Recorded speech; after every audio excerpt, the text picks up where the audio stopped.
चलिए,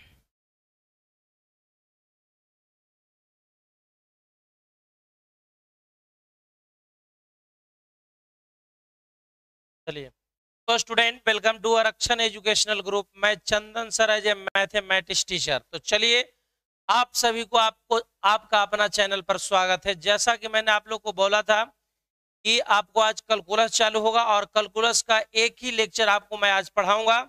उसके बाद आप बोलेंगे तो 3D की ओर चलेंगे। आपको कमेंट पर वो निर्भर करेगा कि आप कैलकुलस पढ़ना चाहते हैं कि 3D पढ़ना चाहते हैं, है ना। तो सबसे पहले आज का सबसे सबसे पहले तो आप लोग दिमाग में सेट कर लें कि एक बेहतरीन कॉन्सेप्ट आज दिया जाएगा जो फिजिक्स में भी और साथ साथ मैथ में तो होगा ही, लेकिन फिजिक्स में भी यूज करने वाले टर्म को आज मैं बता दूंगा। तो आप लोग तैयार हो जाएं पढ़ने के लिए। सबसे पहले जो बच्चे अभी नए भी हैं उस अपने चैनल को जरूर सब्सक्राइब कर लें, क्योंकि उनको जब भी वीडियो में पढ़ाऊंगा आपके पास चला जाएगा और जो भी सूचना मैं दूंगा तत्काल में जो आपके पास मिलेगा।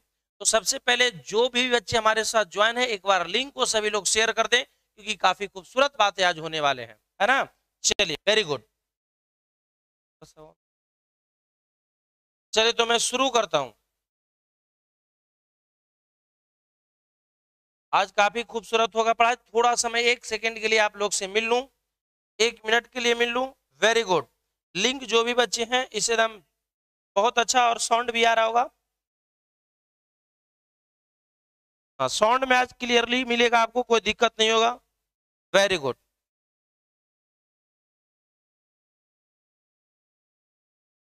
चलिए, तो आज हम शुरू करते हैं कैलकुलस बहुत ही ऐतिहासिक बातों के साथ। चलिए,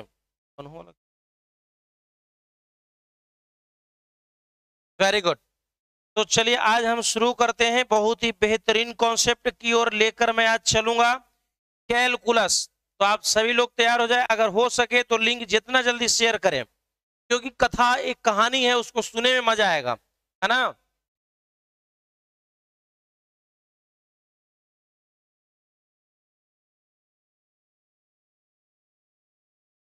कैलकुलस, जिसे हिंदी में हम लोग कहते हैं कलन, या इसी को बोलते हैं कलन शास्त्र। और एक काफी इंपॉर्टेंट टॉपिक चालू है, ये 44 मार्क्स का है, और इसमें जो बच्चे ध्यान दे दिए बहुत अच्छा कर पाएंगे। इसलिए मैं आप लोग से अपील करता हूं, याचना करता हूं कि इस तथ्य को समझने में कोई कसर मत छोड़िए, क्योंकि इतना इंटरेस्टेड एक टॉपिक है जो पढ़ने में काफी ज्यादा मजा लगेगा, है ना। तो जल्दी से एक बार लिंक सभी लोग शेयर करें। ये बहुत ही बेहतरीन कॉन्सेप्ट की ओर मैं लेकर आपको चलूंगा आज, है ना। चलिए, फास्ट एकदम ज्वाइन आप लोग कर जाएं। मैं जान के थोड़ा सा टाइम को लॉस कर रहा हूं कि आप सभी लोग हमारे साथ निरंतरता के साथ आ जाएं। देखिए, मैंने हेडिंग दे दिया हूं कैलकुलस, जिसे हम लोग कहते हैं कलन। देखिए, अभी तक लिंक शेयर में कमी झलक रहा है, क्योंकि शुरू में करने जा रहा हूं अब, है ना। गणित के बारे में आज बातचीत करते हुए कैलकुलस यानी हम 44 नंबर पर बात करेंगे। 44 से जहां तक ज्यादा हो जाता है कम लगभग ना के बराबर होता है। 44 अंक आपका है, ये 44 अंक का नींव चालू होने जा रहा है, स्टार्टिंग फेज चालू होने जा रहा है। और जो बच्चे स्टार्टिंग फेज को पकड़ लेंगे वो एकदम अंत तक बहुत ही क्लियर से समझ पाएंगे, है ना। Very good. देखिए, कैलकुलस के अंदर बहुत सारे टॉपिक पढ़ना, उस टॉपिक के बारे में भी बातचीत मैं करूंगा, लेकिन सबसे पहले आप लोग हमारे साथ ज्वाइन हो जाएं। देखिए, सबसे पहले बात कि कैलकुलस जो है, कैलकुलस के बारे में जीवनी से आपको परिचय कराता हूं। क्या मैं कैलकुलस के ऐतिहासिक बात की ओर लेकर चलूं? एक बार आपने जो भी बच्चे हैं कमेंट लिख दें, कैलकुलस के ऐतिहासिक बातों को लेकर मैं चलूं। जल्दी से बोलिए एक बार जरा सा, चैट में जो भी बच्चे बने हुए हैं, एक बार कैलकुलस के ऐतिहासिक बातों को लेकर मैं चलूं, यस या नो बोले। वेरी गुड, फटाफट।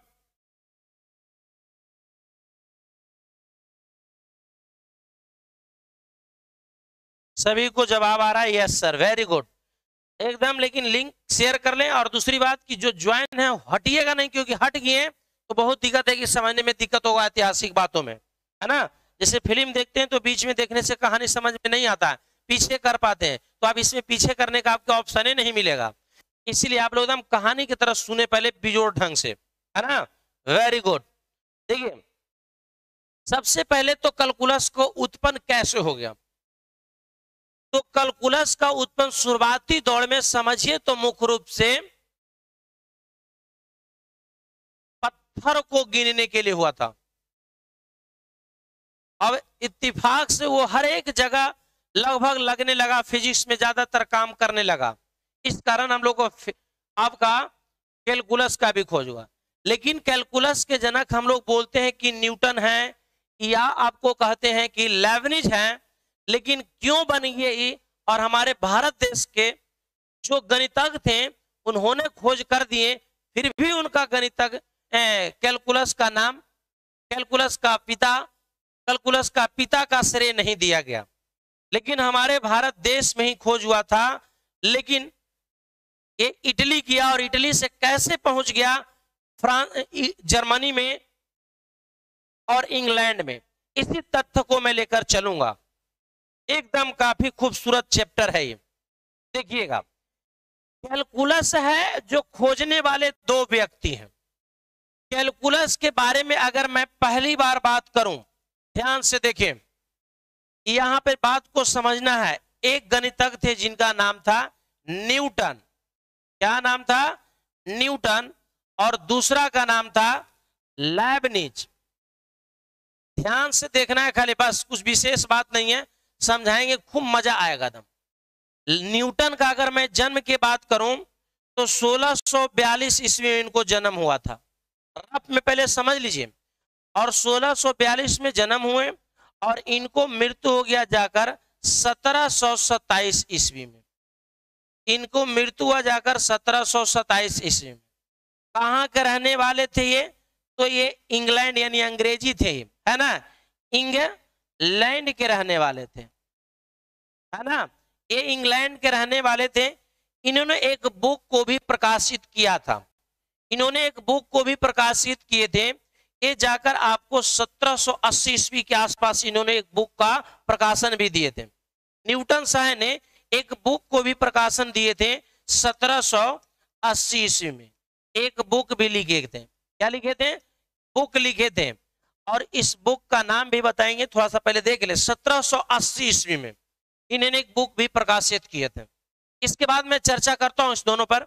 सबसे पहले बात, लेबनिज शाह का जन्म हुआ था जाकर 42, इसका मतलब 4 साल बाद हुआ था, यानी 1646 ईस्वी में।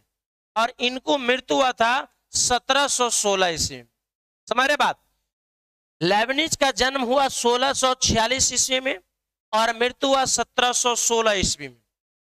और इन्होंने भी, इनका जन्म कहां हुआ था? तो जर्मनी में। कहां हुआ था? जर्मनी में।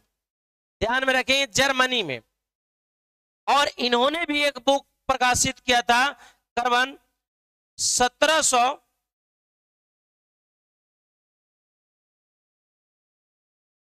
तो डेट कर गए थे तो कैसे खोज दिए भाई। चलिए, जर्मनी के बारे में बात मैं कर रहा हूं। अब देखेंगे हम लोग, थोड़ा सा इस पर बातें चित करेंगे और काफी खूबसूरत अंदाज में बात करेंगे। चलिए, अब देखिए एक बात, एक बुक वगैरह में लिखता है 1784, लेकिन ये संभव तो नहीं है क्योंकि यहीं पर वो डेट कर गए हैं, तो बुक में तो गलत लिख दिए हैं, है ना। चलिए, तो एक दिमाग में सेट कर लीजिए बात को, इनका कहां जन्म हुआ था? जर्मनी में, है ना। ये जर्मनी में इनको जन्म हुआ था। अब हमारे साथ लगातार और निरंतरता के साथ लगेंगे और काफी मजा आने जा रहा है। चलिए, सबसे पहले कैलकुलस सिद्धांत के बारे में विचार करते हैं, लेकिन पहले एक बार आप मिल जाएं। वेरी गुड, सभी लोग निरंतरता में हैं और एक बार लिंक सभी लोग शेयर कर लें। देखिए, कैलकुलस के खोज होने का रीजन बना कि बदलाव, किसी चीज में बदलाव होता उसी का नाम कैलकुलस है। कैलकुलस के मतलब किसी चीज में बदलाव हो, किसी चीज में चेंज हो, उसी का नाम कैलकुलस है। दूसरी बात कि कैलकुलस के अंदर स्थिर वस्तु के बारे में चर्चाएं नहीं होता है, गतिशील वस्तु, गति इसमें आता है, इसके बारे में चर्चाएं होते हैं। एक चीज हम दिमाग में सेट रखेंगे। देखिए, मैं आप लोग को बता रहा हूं कि कैलकुलस न्यूटन, कैलकुलस के जनक न्यूटन और लेबनिज को माना जाता है, और न्यूटन का जन्म 1642 ईस्वी में हुआ और इनका मृत्यु 1727 ईस्वी में हुआ। एक कहां के रहने वाले थे? इंग्लैंड के रहने वाले थे। इन्होंने 1780 ईस्वी के आसपास एक बुक भी लिखे। और एक लेबनिज थे जिनका जन्म 1646 ईस्वी में हुआ और मृत्यु इनको 1716 ईस्वी में ही हो जाता है। बात को पकड़िएगा। दूसरी बात, एक कहां के रहने वाले थे? जर्मनी के रहने वाले थे। इन्होंने भी एक बुक को प्रकाशन दिए थे, दिमाग में रखेंगे आप। दूसरी बात, इस तथ्य को समझने से पहले हम लोग जानेंगे कि कैसे कैसे एक खोज हो गया, है ना। सबसे पहली बात कि भारत देश में हमारा कैलकुलस का जो खोज हुआ था 6वीं शताब्दी में हो गया था। करीबन 6वीं शताब्दी में हो गया था कैलकुलस का खोज। 1500-1300 ईस्वी के आसपास लगभग कई तथ्य को समझा भी चुके थे भारतीय गणितज्ञ। दुखद बात कि कैसे चल गया जर्मनी में और एक कैसे चल गया जाकर इंग्लैंड में, यही दुखद बात है। नहीं तो हमारे भारत देश का ही जनक माना जाते, कैलकुलस का फादर्स ऑफ कैलकुलस कहे जाते हैं। लेकिन उस तत्व को भी मैं समझाता हूं, लेकिन सबसे पहले इस बात को आप पकड़ लीजिए। कैलकुलस के मतलब बदलाव, कैलकुलस का मतलब चेंजिंग। अगर बदलाव हो रहा है किसी चीज में तो उसका मतलब आप समझ लीजिए कि उसके अंदर कैलकुलस है। देखिए, ये आपका लगभग जो नया दौर चल रहा है 21वीं शताब्दी या आप 20वीं शताब्दी में पीछे थे, तो इस दौर में लोगों के अंदर जज्बात और जुनून नहीं है कि मैं एक साइंटिस्ट बनूं। लेकिन 20वीं शताब्दी से अगर पीछे हम लोग जाएं, 5वीं शताब्दी में, 6वीं शताब्दी में, 7वीं शताब्दी में, ये सब चाहे 15वीं और 16वीं 17वीं शताब्दी में, तो ये सब शताब्दी में लगभग इंसान के जज्बात और जुनून एक ही होता था कि मैं किसी चीज को खोज कर दूं और सदा के लिए अमर हो जाऊं, सेंस की मुझे गिनीज बुक में नाम आ जाए। लेकिन आज के डेट में सब नहीं देखने को मिलता है। आज के डेट में सबसे सिंपल मिलेगा कि जहां पर आप हैं उस क्षेत्र के शहर जहां मिल रहा है वहीं पर एक जमीन छोटा सा 1 कट्ठा लें और उसे एक बहुत ही सुंदर एक मकान बनाएं और एक शादी करें, एक 4 व्हीलर हो और वहीं पर उतने में जिंदगी को खत्म करने का प्रयास लोग करते हैं। लेकिन पहले के लोगों का सोच एक साइंटिस्ट बनने का था। उसी दरमियान के कई गणितज्ञ मिलेंगे, केपलर मिलेंगे, न्यूटन मिलेंगे, लैप्लासे मिलेंगे, बर्नौली मिलेंगे। जितना भी आप लगभग देखेंगे गणितज्ञ के बारे में चर्चाएं तो लगभग 1500 ईस्वी और 1700 ईस्वी के आसपास, 1600, 1700, 6वीं शताब्दी। आप ये नहीं कम से कम सुने होंगे कि 20वीं शताब्दी के भी गणितज्ञ हैं, 21वीं शताब्दी के भी गणितज्ञ हैं। पहले के लोग के अंदर एक ही भूख था, एक ही जज्बात और जुनून था कि हमें कुछ करना है, हमें कुछ खोज करना है। आप समझिए ना, आर्किमिडीज का आप नाम सुने होंगे। आर्किमिडीज को लोगों ने पागल कह दिया था, लेकिन आर्किमिडीज ने एक सिद्धांत भी दिए थे, उत्प्लवन बल के बारे में आप लोग नाम सुने होंगे। आर्किमिडीज जब खोजे थे उस समय लोग उनको पागल घोषित कर दिया था। आर्किमिडीज की कहानी 1 मिनट के लिए मैं कहता हूं, थोड़ा सा आप ध्यान देंगे। उस समय के फेमस गणितज्ञ लैप्लासे, फर्मेटे, पास्कल, बर्नौली और उसी समय के फेमस गणितज्ञ लेबनिज भी थे और उसी समय के फेमस गणितज्ञ न्यूटन भी थे। इतना गणितज्ञ थे लेकिन सबने सब कुछ खोज कर दिया था, लेकिन बेचारा आर्किमिडीज को कुछ नहीं मिला। अब आर्किमिडीज को लगा कि ये सबको सब कुछ मिल गया, हमको क्यों नहीं मिला। वो बहुत बेकार बेचारे टेंशन में थे और वो टेंशन में इतना थे कि घूमते घूमते बेचारे उस समंदर के किनारे चल गए। अब समंदर के किनारे गए हुए थे और अपना देह हाथ जो भी था एकदम बहुत ढंग से नोच रहे थे टेंशन में। अब उनको लगा कि मुझे बहुत ज्यादा दिक्कत हो रहा है, तो बेचारे समंदर के किनारे थे, सोचे कि थोड़ा सा नहा लेते हैं। ये तालाब के किनारे में मतलब सेंस यही था। वो बेचारे तालाब हो या समंदर हो, उसने डुबकी मारे। ऐसे करके जैसी डुबकी मारे तो उनको माथा टकरा गया पत्थर में अंदर। जैसी पत्थर में टकराए तो उनको मन में एक कल्पना आया कि लगता है कि अंदर भूत रहता है, वो मारबो करता है। पहले तो कल्पना उनका कि अंदर कोई आदमी है या अंदर कोई है, तो फिर दोबारा डुबकी मारे तो उनको लगा, उतने जोर से फिर मारा तो उनको फिर लगा कि अंदर कोई लगता है कि भूत है, जब मारबो करता है। उस समय प्रेक्षण का युग था, उनको मन में कई क्वेश्चन भी चल रहा था। तो फिर और डुबकी मारे और पकड़े तो एक पत्थर निकला और वो पत्थर को खींचे ऊपर आ गया, लेकिन ऊपर जैसे आया तो फिर गिर गया। उनकी मन में लगा कि अंदर से कोई आदमी है जो लगता है खींचबो करता है। लेकिन आप कभी भी देखे होंगे कि पानी के अंदर से किसी वस्तु को खींचते हैं तो जब तक पानी में है तब तक हल्का लगेगा खींचाए में, लेकिन जैसे ऊपर आएगा भारी लगेगा। जब आप लोग कुआं से कभी पानी भरे हो तो इस चीज मालूम होगा, लेकिन आप लोग तो कुआं से पानी भरे हैं नहीं। कुआं से कभी कुआं में से पानी निकालिएगा तो बाल्टी जब तक पानी के अंदर रहेगा तब तक आपको हल्का खींचने में लगेगा, जैसे ऊपर आएगा भारी होगा। उन्होंने जैसे ऊपर पत्थर के लाए और बाहर की ओर चिल्लाते हुए निकले, यूरेका यूरेका, मिल गया कहते निकले, तो लोगों ने समझ गया कि बेचारा का पेट ढीला हो।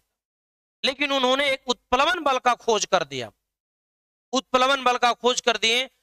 वहां से उनको एक सिद्धांत का मिला, उत्प्लवन बल। यही नहीं हुआ, उत्प्लवन बल आप कहे कि हर जगह लॉन्च होगा कि नहीं सर, तो हम आपको कहते हैं कि रुआ के एक बोरा लीजिए, रस्सी में बांधिए, उसको इंदिरा में डालिए, फिर खींचिए, हो सकता है कि आपको खींचा जाएगा, नहीं है। नमक का एक बोरा लीजिए, उसको रस्सी में बांधिए, कुआं में लटकाइए, उसके बाद पता चला कि हौला नहीं, बहुत हौला हो गया, क्योंकि सौंसे नीचे चल जाएगा, है ना। Very good. तो ये आपका आर्किमिडीज कैसे कैसे खोज कर दिए। आज के लोग के अंदर तो ये सब है ही नहीं।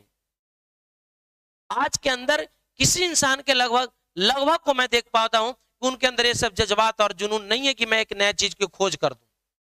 फिर भी कहीं ना कहीं कुछ तो खोज हो ही रहा है, तो तय बात है। लेकिन जिस दौर था 17वीं और 16वीं शताब्दी, चाहे 6वीं या 5वीं शताब्दी में देखेंगे तो उस दौर में सिर्फ दिमाग में आदमी के रहता था कि कुछ खोज कर दूं, है ना। तो इस तरह से हम लोग को खोज हो गया था। लेकिन अब हमारे बात आता है कि लेबनिज के पास कैसे आखिर गया, न्यूटन के पास ये कैलकुलस आखिर कैसे गया। सबसे बड़ी बात यही आता है, तब मैं इसको कैलकुलस को उपयोग के बारे में लेकर भी चलूंगा। तो सबसे पहले बात यहीं पर आकर अटकता है कि इनको पास से गया कैसे। ये 1700 ईस्वी की बात अगर अलग 17वीं 18वीं शताब्दी की बात आ रहा है, 17वीं 18वीं शताब्दी की बात आ रहा है कि कैसे कैलकुलस हो गया। देखिए सबसे पहली बात की 1295 ईस्वी की बात है। 1295 ईस्वी में एक गणितज्ञ आते हैं, सॉरी क्या, वेरी गुड, आप लोग ज्वाइन है, अच्छा लग रहा है। इसी तरह हमारे साथ निरंतरता के साथ रहे, मजा लगेगा। और जहां निरंतरता में कमी करेंगे दुख हमको भी लगेगा और आपको भी लगेगा, है ना। Very good. चलिए जरा ध्यान से सुनेंगे। 1295 ईस्वी की बात है, ध्यान से सुने पहले। 1295 ईस्वी, 1295 ईस्वी में आता है मार्को पोलो। कौन आते हैं? Marco Polo. मार्को पोलो नामक गणितज्ञ ने, व्यापारी था। मार्को पोलो एक व्यापारी था जो समुद्री जहाज के द्वारा इटली से हमारे भारत देश में आया। और भारत देश में केरला में और तमिलनाडु में करीबन एक वर्ष तक ध्यान में रखें, मार्को पोलो नामक जो व्यापारी था, जो इटली से आए, 1295 ईस्वी में भारत में आए। अब करीबन वो केरला में एक वर्ष केरला तथा तमिलनाडु में करीबन 1 वर्ष तक रहा। लेकिन इससे पहले की बात मैं कहूं तो 6ठी शताब्दी के आसपास, लगभग 6ठी शताब्दी में हिंदू गणितज्ञ ने कैलकुलस सिद्धांत का विकास कर चुके थे। 6ठी शताब्दी में, समझ लीजिए 6ठी शताब्दी की बात मैं कर रहा हूं। 6ठी शताब्दी में हमारे भारत देश में कैलकुलस सिद्धांत का विकास हो गया था। वो हिंदू गणितज्ञ थे और हिंदू गणितज्ञ उस समय के बहुत चर्चित में आते थे। आर्यभट्ट, भास्कर, माधव, हिंदू गणितज्ञ ने उन्होंने खोज कर दिए थे कैलकुलस के। और ये जो कैलकुलस को खोज करके हिंदू जो गणितज्ञ थे रखे हुए थे, और इसके बाद लगभग 1300 ईस्वी के आसपास कैलकुलस के बारे में अच्छा थॉट लिख कर रखे हुए थे। 1300 ईस्वी के लगभग आसपास की बात मैं कर रहा हूं कि अच्छा थॉट अपना लिख कर रखे हुए थे इनमें से कई गणितज्ञ ने। मार्को पोलो ने 1300 ईस्वी के आसपास करें, सेंस 1200 ईस्वी के आसपास की बात, मतलब देखिए 1295 ही है, अच्छा अपना थॉट दे चुके थे। दूसरी बात कि 1295 मार्को पोलो ने इटली से आया और कहां आया? भारत देश में केरला तथा तमिलनाडु में करीबन 1 वर्ष तक रहा और मूर्तिकार खास करके था। और उन्होंने एक प्लान बनाया और भारत देश में जो भी बढ़िया तथ्य लिखा था, बढ़िया बढ़िया सामग्री थे, उनको लेके ये उड़ पड़ा, इटली चला गया। जब इटली गया तो इटली के कई गणितज्ञों ने, कई साइंटिस्टों ने इस पर रिसर्च करना शुरू कर दिया। इसको भी कुछ ज्यादा पता इटली वाला गणितज्ञ को नहीं चला, तो किसी तरह से यहां से इटली से ट्रांसफर होकर चल जाता है न्यूटन के पास और ये चल जाता है लेबनिज के पास। जब इनको पास जाता है तब सुनिएगा, अब जब दोनों के पास जाता है तो पहले तो एक चिट्ठी का जमाना था, ये नहीं कि फोन कीजिए किसी के पास चला जाता था, ऐसा बात नहीं था। ये चला गया।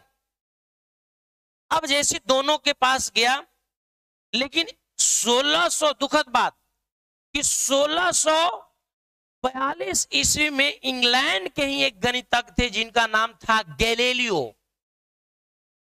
गैलीलियो थोड़ा सा मन में विचार ही कैलकुलस के बारे में किए कि 1642 ईस्वी उनको मृत्यु हो जाता है।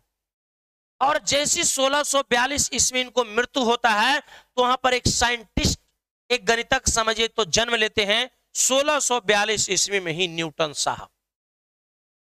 भगवान का आदत है, भगवान का नेचर है, भगवान का सोच है कि एक अगर अच्छा आदमी गया तो एक को भेजेंगे, और भगवान ने हर फील्ड में एक इंसान को भेजा क्योंकि उसके प्रेरणा से लोग विकसित हो जाएं। जैसे मैं आपको फिल्मी इंडस्ट्री में मैं बात करूं तो जैसे मैं आपको कहूं कि फिल्मी इंडस्ट्री में अमिताभ बच्चन, तो अमिताभ बच्चन का सोच को लेकर कई हीरो ने बढ़ने का प्रयास किया। भोजपुरी फिल्म में हम लोग देखते हैं तो अभी खेसारी लाल यादव अभी ट्रेंड में ज्यादा चल रहे हैं, तो उनको देखकर ढेर लोग आगे चाहता कि हम भी वहां तक पहुंचे। उसी तरह अगर हम आपको बताएं क्रिकेट जगत में तो सचिन तेंदुलकर को एक भगवान मानते हैं लोग, उनको देखकर ढेर ने प्रयासरित हुआ कि हमें भी इतना करना। तो भगवान हर फील्ड में किसी न किसी को भेजते हैं ताकि लोग प्रेरित होकर आगे कुछ कर पाए, है ना। तो इस तरह से हम लोग को 1642 ईस्वी में जैसे ही इंग्लैंड में मृत्यु होता है गैलीलियो साहब के, वहीं पर 1642 ईस्वी में जन्म होता है न्यूटन साहब को। न्यूटन साहब बड़ा होते हैं, श्याम होते हैं, इनको ज्ञान होता है और इन्होंने सुना था कैलकुलस के बारे में। न्यूटन ने सुना था कि कैलकुलस भी एक पार्ट है। कैलकुलस के बारे में खोज करते थे, लेकिन कैलकुलस के बारे में खोज करने के बारे में अगर आया तो इस पर भी न्यूटन के बारे में मैं थोड़ा सा कहानी कहता हूं। न्यूटन एक छोटा सा फार्मर का बेटा थे, छोटा से किसान का बेटा थे, आप इत्तेफाक मानिए तो मजदूर के बेटा थे। लेकिन दुखद बात कि इनका पिता का साया इन पर नहीं रहा। जब ये पेट में पल रहे थे, 3 महीना के थे, उसी दरमियान इनको मृत्यु हो जाता है, इनका पिता का मृत्यु हो जाता है। समझिए जब 3 महीना का वे बच्चे रहते हैं पेट में, तभी न्यूटन का पिता का मृत्यु हो जाता है। और जैसी मृत्यु होता है, अब मृत्यु 3 महीना, जब समझिए कितना बेचारे पेट के अंदर, उनको कोई पता नहीं कि पिता का साया क्या होता है, वो खत्म होगी। अब जैसे बेचारा जन्म लेते, इनको बारे में लोग कहता है, ये बताते गैलीलियो के या कैलकुलस के बारे में कई सिद्धांत में लोग बताता है, इन्हें पढ़ने में कुशाग्र बुद्धि के शुरू से ही थे। इतना बेचारे गरीब थे कि बेहतरीन स्कूल में पढ़ने के लिए उनके पास पैसा नहीं थे, लेकिन जिस स्कूल में पढ़े जाते थे वहां के प्रोफेसर साहब, वहां के लेक्चरर उनसे काफी ज्यादा प्रसन्न थे। उनको अपना खर्चा के तहत इनको एडमिशन करा दिए कैम्ब्रिज में, कैम्ब्रिज विश्वविद्यालय में। समझिए, कैम्ब्रिज बहुत ही इंग्लैंड में विश्वविद्यालय भयानक है, और उन्होंने इसमें दाखिला दिवा दिए कैम्ब्रिज में। जैसे कैम्ब्रिज में होते हैं, कुछ ही दिन पढ़ते हैं बेचारे, वहां पर एक रोग उत्पन्न होता है इंग्लैंड में, जिसे शायद प्लेगा रोग कहते हैं, कंफर्म हम नहीं कर सकते, लेकिन प्लेगा टाइप के कोई रोग आया था। जैसे अभी वर्तमान में हम लोग को कोरोना रोग है, भयंकर महामारी चल रहा है, उसी तरह से उस समय भी आया था प्लेगा रोग। और वही रोग जो है न्यूटन साहब के जिंदगी में एक मोड़ लाया, न्यूटन साहब के जिंदगी में एक मोड़ लाया। इन्होंने घर पे गए और बैठ के बहुत ही बढ़िया से सोचा, और इस तरह से इन्होंने कैलकुलस पे बहुत ही बढ़ चढ़कर काम किए, बहुत ही बढ़ चढ़कर काम किए। इसका इत्तेफाक आप नहीं कर सकते। तो ये न्यूटन साहब ने बैठे और बेहतरीन ढंग से एकदम कॉन्सेप्ट को लिखे, कई पेजों में लिखे, और इनको भी जानकारी पता चलता है कि कैलकुलस भी एक पार्ट है, उसके बारे में ये भी बेचारे शोध करने लगते हैं जर्मनी में रहकर, और बहुत ही बेहतरीन खोज ये कर पाते हैं। ये भी बहुत ही खूबसूरत पेज में लिखते हैं अपना कहानी को कैलकुलस के बारे में। और जैसी दोनों लिख देते हैं, जैसी दोनों लिख देते हैं, तो दोनों चिट्ठी के थ्रू जहां पर लोग शोध करते हैं कि किसका थ्योरी सही है, दोनों ने एक चिट्ठी भेज दी कि मैंने थ्योरी लिखा है। दोनों थ्योरी भेजा तो दोनों का कैलकुलस ही था, लेकिन लगभग कुछ कुछ बातें मिलता जुलता था और कुछ बातें नहीं भी मिलता था। तो दोनों को बुलाया गया कि आप आइए। दोनों चुरा कर तो नहीं लिखे, दोनों मिलकर लिखे हैं कि नहीं। चिट्ठी अगर देखता है तो एक इंग्लैंड का है और एक जर्मनी के हैं, तो लोग कला की तो मिलके लिखेगा नहीं, तो दोनों को बुलाया गया।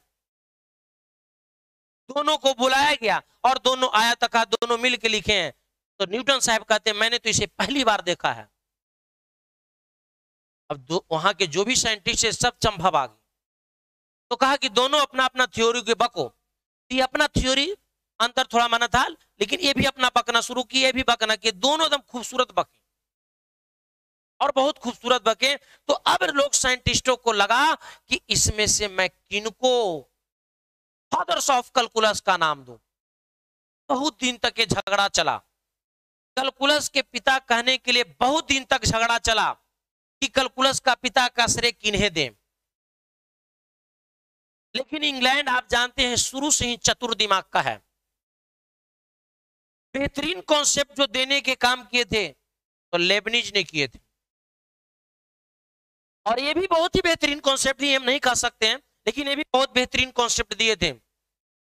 लेकिन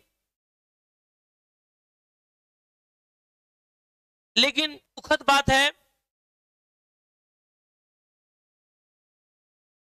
कि इनको कह दिया गया, लेकिन यानी कहने का मतलब है कि इनको लोग ने कहा, इनको लोग ने फादर्स ऑफ कैलकुलस कहा। उसके एक साल बाद ही लेबनिज साहब का मृत्यु हो जाता। जैसे एक साल बाद मृत्यु होता है, लेकिन कई बुक को प्रकाशित तो कर चुके थे। इनका कैपलर साहब जो कहते हैं आप लोग, बहुत खास मित्र था। इन्होंने इसे कहे थे कि नहीं, बहुत ही सुंदर और बेहतरीन कॉन्सेप्ट लेबनिज साहब ने भी दिए हैं, लेकिन कोई साइंटिस्ट मानने के तैयार नहीं हुआ और न्यूटन को ही फादर्स ऑफ कैलकुलस का नाम दे दिया। इसी शोध इसी चक्कर में बेचारे इनको एक साल बाद मृत्यु हो जाता है। आप देखिए ना कि 42 में इनको जन्म होता है और इनको 1646 में ईस्वी है। ये मरते हैं भी जाकर 1727 ईस्वी में और ये मरते हैं जाकर 1716 ईस्वी में। बेचारा जन्म भी बाद में लिया, मर गया पहले। जन्म लिया बाद में, जन्म लिया पहले, मरा बाद में। इसका रीजन समझिए तो ये बन गए। लेकिन कुछ दिनों के बाद लोग कई साइंटिस्टों में मिलकर देखा तो कहा नहीं, बाकी इस कैलकुलस जो बताए हैं इसमें काफी डिफरेंस है और इसमें काफी डिफरेंस है। इन्होंने बुक में कई बातों लिखा जो काफी अलग था, इन्होंने भी लिखे जो काफी अलग था। सभी साइंटिस्ट ने बैठकर कहा ना कि फादर्स ऑफ जो कैलकुलस जो कहना चाहिए तो दोनों को कहना चाहिए और दोनों को नाम पर रखा गया कैलकुलस। तो कैलकुलस का फादर्स ऑफ आज के डेट में, आधुनिक युग में अभी भी लड़ाई चल रहा है। कैलकुलस का जनक न्यूटन और लेबनिज दोनों को कहा जाता है। लेकिन आप सभी लोग हमको बताएंगे एक बात बताएंगे कि हमारे भारत देश के कैलकुलस के जनक कहना चाहिए, इंग्लैंड को कहना चाहिए या जर्मनी के गणितज्ञ को कहना चाहिए। आप लोग को मन में यही राय आएगा कि हमारे भारत देश में खोज हुआ था, लेकिन किसी तरह से छल कर ये लेकर इटली चले गए और इटली से किसी तरह चल गया जर्मनी में और इंग्लैंड में। तो हमारे भारत देश के साथ तो शुरू से ही छल हो रहा है। हमारे भारत देश के लोग काफी ज्यादा ईमानदार हैं, यही रीजन बन जाते हैं। तो इस तरह से हमारे कैलकुलस सिद्धांत का विकास हो गया, इस तरह से हमारे कैलकुलस सिद्धांत का विकास हुआ, समझ लीजिए। अब हम लोग चलते हैं कैलकुलस। आप लोग सभी लोग राय हमें दे रहे होंगे कि किनको होना चाहिए भारत के। हिमांशु फौजदार, वेरी गुड। आप सभी लोग लिंक शेयर करते रहे, मजा आएगा। दूसरी बात, अब हम कैलकुलस का उपयोग के बारे में पढ़ेंगे। कैलकुलस में हम लोग उपयोग कैसे करते हैं। तो कैलकुलस के मतलब एक ही बात मान लीजिए, दिमाग में सेट कर लीजिए, किसी चीज में बदलाव हो रहा है, किसी चीज में चेंजिंग आ रहा है। जैसे मैं मान लूं कि यहां पर हूं, यहां से यहां आने का देन है तो कैलकुलस का देन। आप अगर 4G 3G 5G मोबाइल रख रहे हैं तो उसके अंदर कैलकुलस का देन है। कैलकुलस में ही लेबनिज शाह ने डिजिट वगैरह के बारे में बहुत ही विशेष चर्चाएं भी किए थे। दूसरी बात मैं आप लोग को कह दूं, छोटू, आप दिमाग में एक चीज समझ लीजिए कि किसी चीज में आज बदलाव देख रहे हैं तो उसके अंदर कैलकुलस है। आप कभी कभी देखते हैं कि बैंक में कभी बैलेंस घटता है, कभी बढ़ता है, तो इसके अंदर कैलकुलस है। मैंने आप लोग को कहे थे कि प्ले स्टोर में जाइए, आरक्षण एजुकेशनल ग्रुप ऐप को डाउनलोड कर लीजिए। तो आप जब डाउनलोड करे गए होंगे तो आपको मोबाइल में ऊपर से ऐसे ऐसे भुक भुक करके नीचे आता होगा। इसका मतलब जो छोटे छोटे पार्ट है आपके अंदर मोबाइल में चला गया और ऐप बन गया आरक्षण एजुकेशनल ग्रुप। मैं आपको कहूं किसी भी तरह का ऐप का आप जो लोड करते हैं तो इसका सेंस क्या है कि आसपास में छोटे छोटे डस्ट यानी छोटे छोटे पार्ट आपको घूम रहा है और वही खींच के आपको मोबाइल के अंदर भेज देता है, जिसे डाटा आप कहते हैं, वही आपको ऐप का निर्माण कर देता है। तो कैलकुलस के मतलब बदलाव, कैलकुलस के मतलब चेंज, कैलकुलस के मतलब किसी चीज में बदलाव होता, उसी का नाम कैलकुलस है। आप लोग कहते हैं कि आपको जनरल लाइफ में कैसे उपयोग हो रहा है। जनरल लाइफ में सबसे ज्यादा अगर अभी के डेट में अगर यूज किया जाए तो डिजाइनिंग में किया जा रहा है, इंजीनियरिंग में किया जा रहा है, विज्ञान के लगभग सभी क्षेत्रों में किया जा रहा है।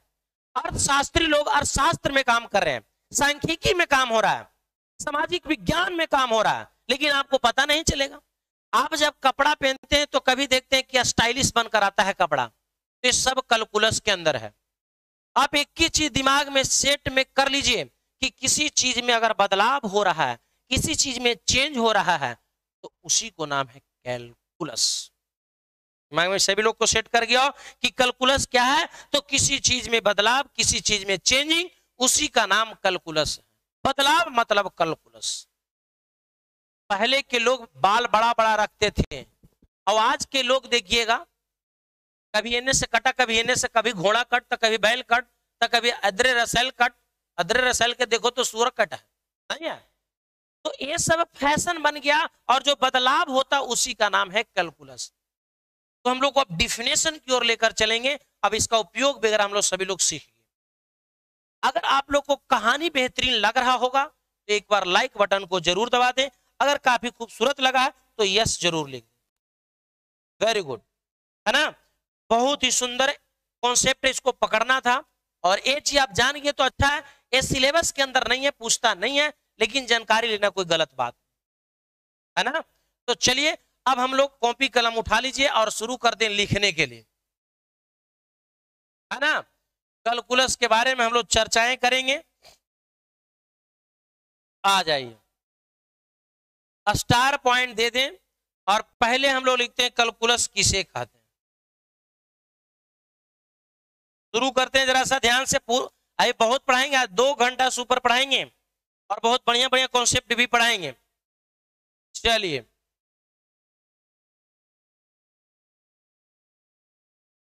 कैलकुलस जिसे हिंदी में कहते हैं कलन, याद है आप लोगों को।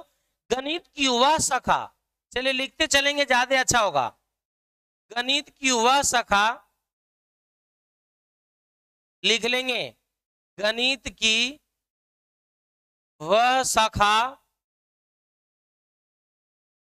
वह शाखा जिसके अंतर्गत, जिसके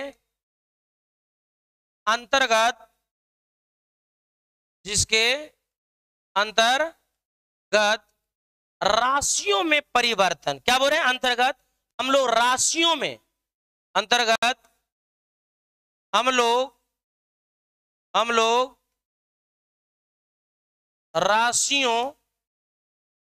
राशियों में परिवर्तन, अभी बोले ना कि जो बदलाव होता है, बदलाव होता है राशियों में परिवर्तन के दर, राशियों में परिवर्तन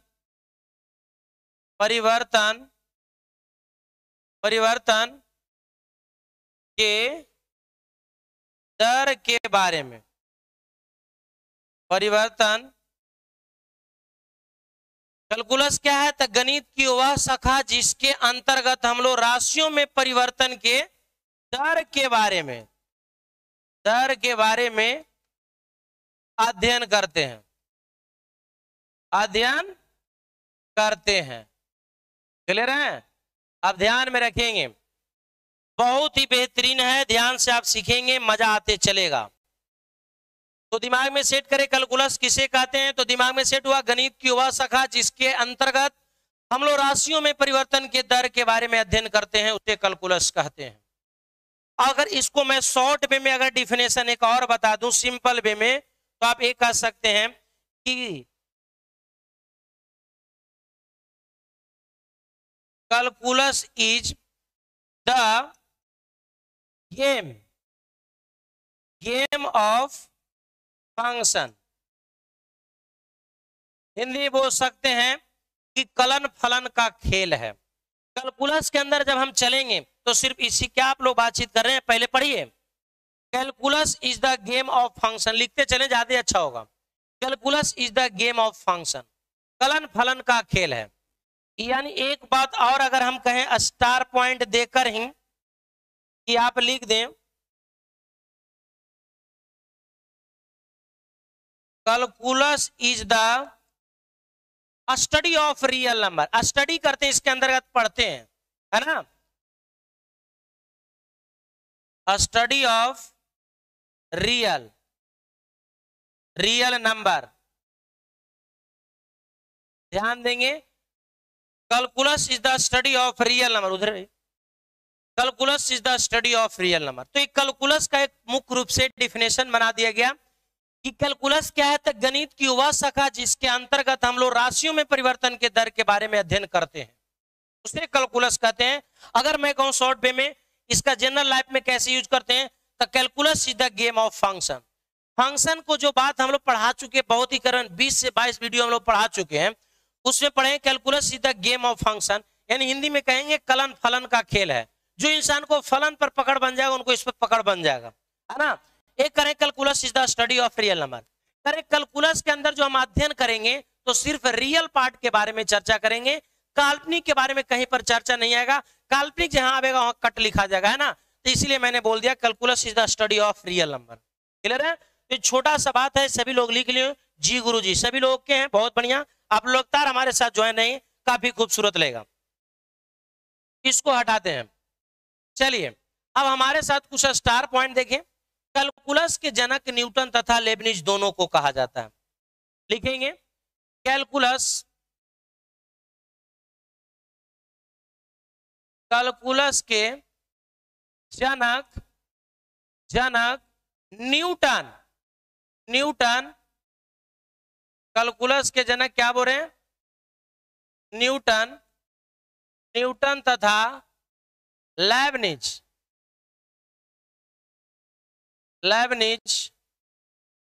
कैलकुलस के जनक न्यूटन तथा लेबनिज, ध्यान रखेंगे। लेबनिज आप लोग लिख लेंगे भी, ध्यान रखेंगे। कैलकुलस के जनक न्यूटन तथा लेबनिज दोनों को कहा जाता है। क्लियर है? कैलकुलस के जनक अगर कोई पूछेगा कि इनको कहा जाता है, तो कैलकुलस के जनक आप बता सकते हैं कि न्यूटन तथा लेबनिज दोनों को कहा जाता है ना। अब आ जाइए, न्यूटन का जन्म कितना ईस्वी में हुआ था? न्यूटन का जन्म 1642 ईस्वी में इंग्लैंड, कहां हुआ था? इंग्लैंड में हुआ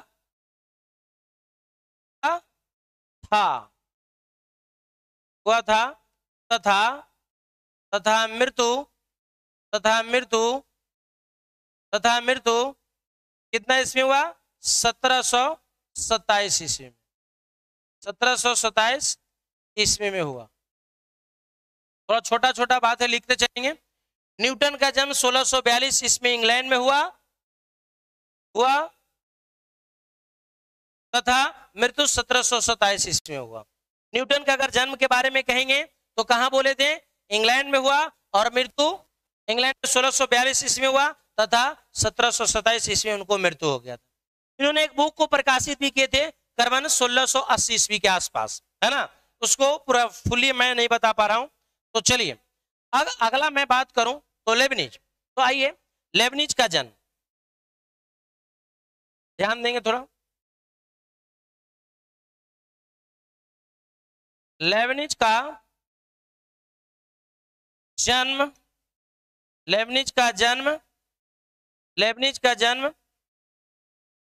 1646 ईस्वी में जर्मनी में हुआ तथा मृत्यु 1716 ईस्वी में हुआ। क्लियर है? एकदम छोटा छोटा बात है, मैं लिख दे रहा हूं, किसी को गुस्सा नहीं भरना चाहिए। कभी कभी आपको पढ़ाने का मौका मिले तो हो सकता है कि आप लोग इस टाइप को पढ़ा पाएंगे, है ना। चलिए अब हम लोग चलते हैं भारत देश के बारे में। देखिए भारत में हमारा, मैं बता दूं, भारत में कैलकुलस का उपयोग हिंदू गणितज्ञ सबसे पहले किए थे।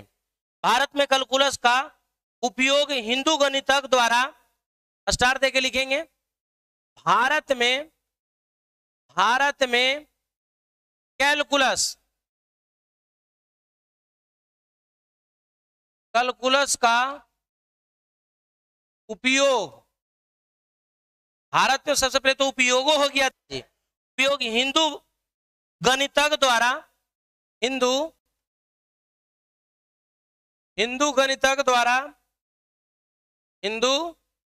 गणितज्ञ द्वारा कितना में? 6वीं शताब्दी में हो गया था। 6वीं शताब्दी में, समझ लीजिए 6वीं, यानी समझो कितना पहले की बात है। सब जब सोच में ने किया होगा, कई देश जोड़ घटाव गुना भागा सीख रहा था, उसी दरमियान में हमारे भारत देश ने 6वीं शताब्दी में कैलकुलस का खोज किया था। कई ऐसा देश, यूरोपियन ऐसा देश था जहां पर जोड़ घटाव गुना भागा सीख रहा था, उसी दरमियान में हमारा भारत देश में यानी 6वीं शताब्दी में खोज हो गया था कैलकुलस के बारे में। 6वीं शताब्दी की बात है, ऐसा नहीं है शताब्दी, ये आज की बात नहीं, समझो 6वीं शताब्दी में कैलकुलस का खोज करने वाले हमारे भारतीय गणितज्ञ और वही हिंदू थे, है ना। 6वीं शताब्दी में हुआ था, समझ लीजिए 6वीं शताब्दी में हुआ था। दिमाग में याद रखेंगे, भारत में कैलकुलस का उपयोग हिंदू गणितज्ञ द्वारा 6वीं शताब्दी में हुआ था, याद रखेंगे 6वीं शताब्दी में हुआ था। समझ लो आज की बात नहीं है, बहुत बहुत दिन पहले की बात है हिंदू, आज की बात नहीं है, बहुत पहले की बात है जब हम लोग खोज कर लिए थे। देखिए आप लोग को अब मजा आ रहा है पढ़ने में, थोड़ा देर में और मजा आएगा, बहुत मजा आएगा। यहां पर मैं कहूंगा कि भारत से कैसे गया, तो आप लिख सकते हैं भारत से कैलकुलस इटली में गया। याद करें भारत से कैलकुलस इटली में, चलिए ध्यान से आप देखते चलें, भारत से कैलकुलस कहां गया, इटली में मार्को पोलो द्वारा गया, मार्को पोलो द्वारा गया। याद रखेंगे भारत से हम लोग को कैलकुलस किसके द्वारा गया, मार्को पोलो के द्वारा गया। बड़ा दुखद बात था। सबसे पहले दिमाग में, भारत से कैलकुलस इटली में मार्को पोलो द्वारा गया, कितना ईस्वी में, 1295 ईस्वी में। मार्को पोलो ने 1295 ईस्वी में भारत आया था, याद रखें। यानी इसको भी हम एक बात लिख दें, मार्को पोलो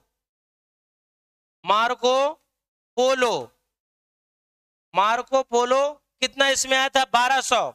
यानी आप लिखेंगे सन 1295 ईस्वी में भारत आया था। भारत मतलब भारत देश में हमारा आ गया था, भारत आया और करीबन 1 वर्ष तक रहा और केरला तथा तमिलनाडु में रहा था। याद रखें आया और केरल तथा कहां पर आता, केरल में रहा, साथ साथ तमिलनाडु में रहा। याद रखें तमिलनाडु, ये देखिए कहां पर रहे थे, तो दिमाग में सेट कर रहे, तमिलनाडु में रहे, करीबन 1 साल तक रहा। कहें मार्को पोलो सन 1295 इसमें भारत आया और केरल तथा तमिलनाडु, केरला भी बोल सकते हैं, केरल तथा तमिलनाडु में करीब 1 वर्ष तक रहा। समझ लीजिए रहा, यानी मार्को पोलो भारत में आया 1295 ईस्वी में और करीबन 1 साल तक उन्होंने हमारे भारत देश में रहा। और कहां पर रहा, यानी एक साल रहा, हाव भाव सब पकड़ लिया, सभी से मिलजुल लिया और 1 साल में तमिलनाडु तथा केरला के लगभग लोगों के बढ़िया जो शोध केंद्र था वहां गया और यहां से चिट्ठी लिया और उड़ चला। समझ लीजिए, ये लेकर इटली के गणितज्ञ से कैलकुलस न्यूटन के पास गया। अब समझ लीजिए, इटली के पहले यहां पर कहां पर गया, इटली, और इटली से कहां गया, इटली से चला गया इंग्लैंड में और जर्मनी में चला गया। इटली के गणितज्ञों से यहां पर आप लिख सकते हैं इटली के गणितज्ञों लिख सकते हैं, इटली के गणितज्ञों से कैलकुलस न्यूटन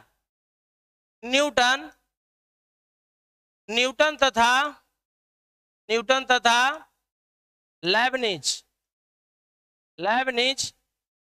के पास गया। याद रखेंगे, इटली के गणितज्ञों से कैलकुलस न्यूटन और लेबनिज के पास चला गया। अब समझिए कैसे कैसे गया, आप दिमाग में सेट कर लिए होंगे कि कैसे कैसे कैलकुलस पहुंच गया वहां। पहले भारत में खोज हुआ, भारत में खोज होने के बाद इटली के एक व्यापारी आया, व्यापारी उठाकर इसको लेकर चला गया कहां, इटली में। इटली के गणितज्ञ ने शोध किया, उसको समझ में नहीं आया तो किसी तरह चिट्ठी लीक हुआ और ये चल गया न्यूटन और किसके पास, लेबनिज के पास, और इस तरह से हम लोग को कैलकुलस के बारे में जानकारी मिल गया। कैलकुलस में याद रखें एक बात को दिमाग में, दिल में, चर राशियों के सूक्ष्म परिवर्तन के बारे में अध्ययन करते हैं, छोटे छोटे पार्ट के बारे में अध्ययन करते हैं, उसके बारे में भी हम लिखेंगे। हम लोग लिखेंगे चर राशियों के सूक्ष्म परिवर्तन के बारे में अध्ययन करते हैं। कैलकुलस के अंदर ये बात स्टार मार के भी लिख सकते हैं कि चर राशियों के सूक्ष्म परिवर्तन के बारे में अध्ययन करते हैं कैलकुलस में, है ना। चर राशियों के सूक्ष्म परिवर्तन के बारे में अध्ययन करते हैं कहां पे, कैलकुलस में। ये एक स्टार पॉइंट आप लिख लेंगे। चर राशियों के सूक्ष्म परिवर्तन के बारे में अध्ययन करते हैं कहां पे, कैलकुलस में। क्लियर हो गया। अब यहां पर आप लोग दिमाग में रखेंगे, लिख दे, क्या लिख देते हैं, चर राशियों के सूक्ष्म, ध्यान में रखेंगे, सूक्ष्म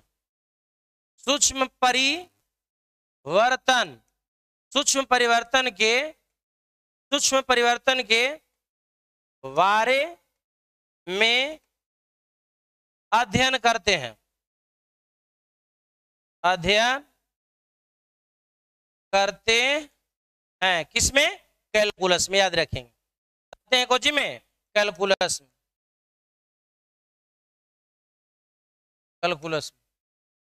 एक बात है, चर राशियों के सूक्ष्म परिवर्तन के बारे में अध्ययन करते हैं कैलकुलस में। एक बात आप कंफर्म कर लीजिए, थोड़ा सा लेट पढ़ाएंगे क्योंकि आप लोग ज्वाइन रहेंगे तभी मैं पढ़ा पाऊंगा। अब आ जाइए कैलकुलस के बारे में चैप्टर कैसे हम लोग पढ़ेंगे, उस बात को ध्यान में रखेंगे। कैलकुलस मुख्यतः दो भागों में बटा हुआ, याद रखेंगे। अब यहां पर ध्यान देंगे, कैलकुलस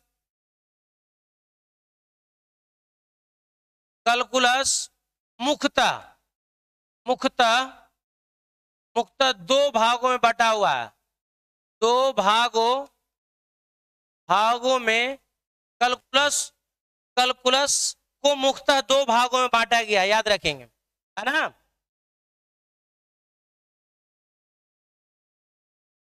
मुख्यतः दो भागों में बांटा गया, थोड़ा सा अच्छा नहीं लिखा पाए।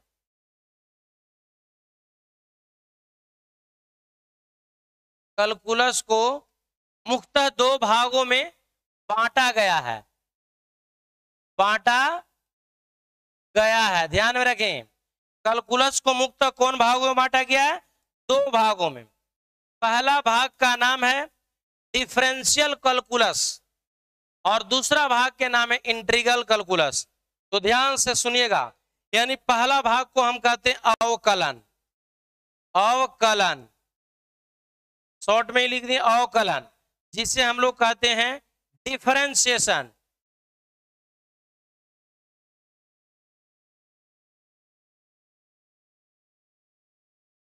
ध्यान देंगे, डिफरेंशिएशन। और दूसरा का नाम हम लोग दिए हैं, जिसका नाम है समाकलन। ध्यान रखें इस बात को, जिसे कहते हैं इंटीग्रेशन। एक बात दिमाग में सेट रखें, डिफरेंशिएशन यहीं से हम लोग को शुरू हो रहा है।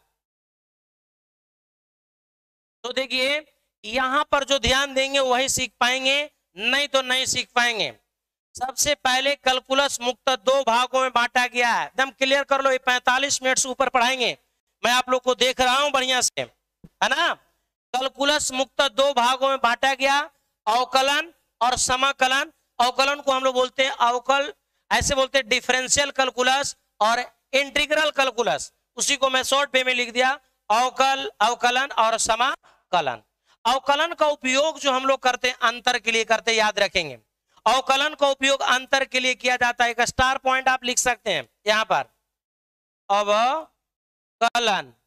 अवकलन का प्रयोग, चाहे उपयोग लिखिए, एक ही बात है, उपयोग अंतर के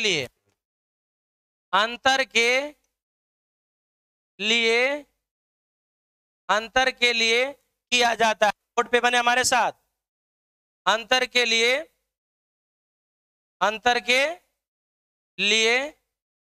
किया जाता है। किया जाता है। पता चलेगा थोड़ा देर में कि कैसे आखिर उपयोग हम लोग करते हैं, थोड़ा ध्यान दीजिएगा। मैं क्या कर रहा हूं जरा सा ध्यान देंगे। अवकलन का उपयोग किस में करते हैं? हमेशा अंतर के लिए किया जाता है, याद रखेंगे। चलिए इसी में समाकलन के भी लिखते हैं। तथा तथा समाकलन, समाकलन का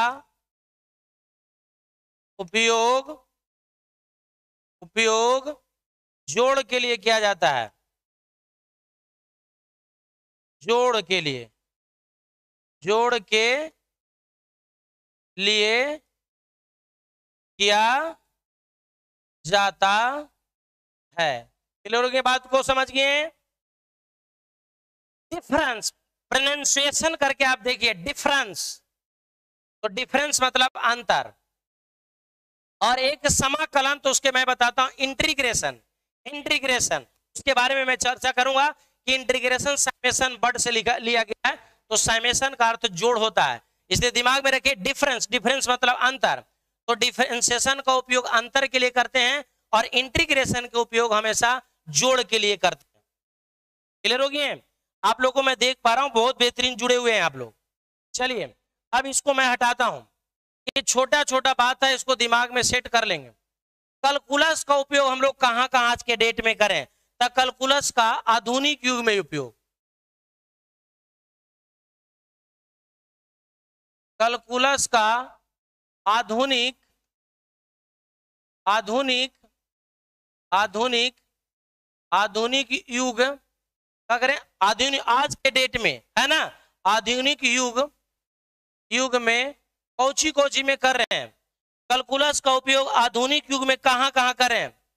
कैलकुलस का आधुनिक युग में उपयोग, चलिए ध्यान देंगे, उपयोग कहां पर कर रहे हैं? चलिए विज्ञान, सबसे ज्यादा कोची में कर रहे हैं? विज्ञान।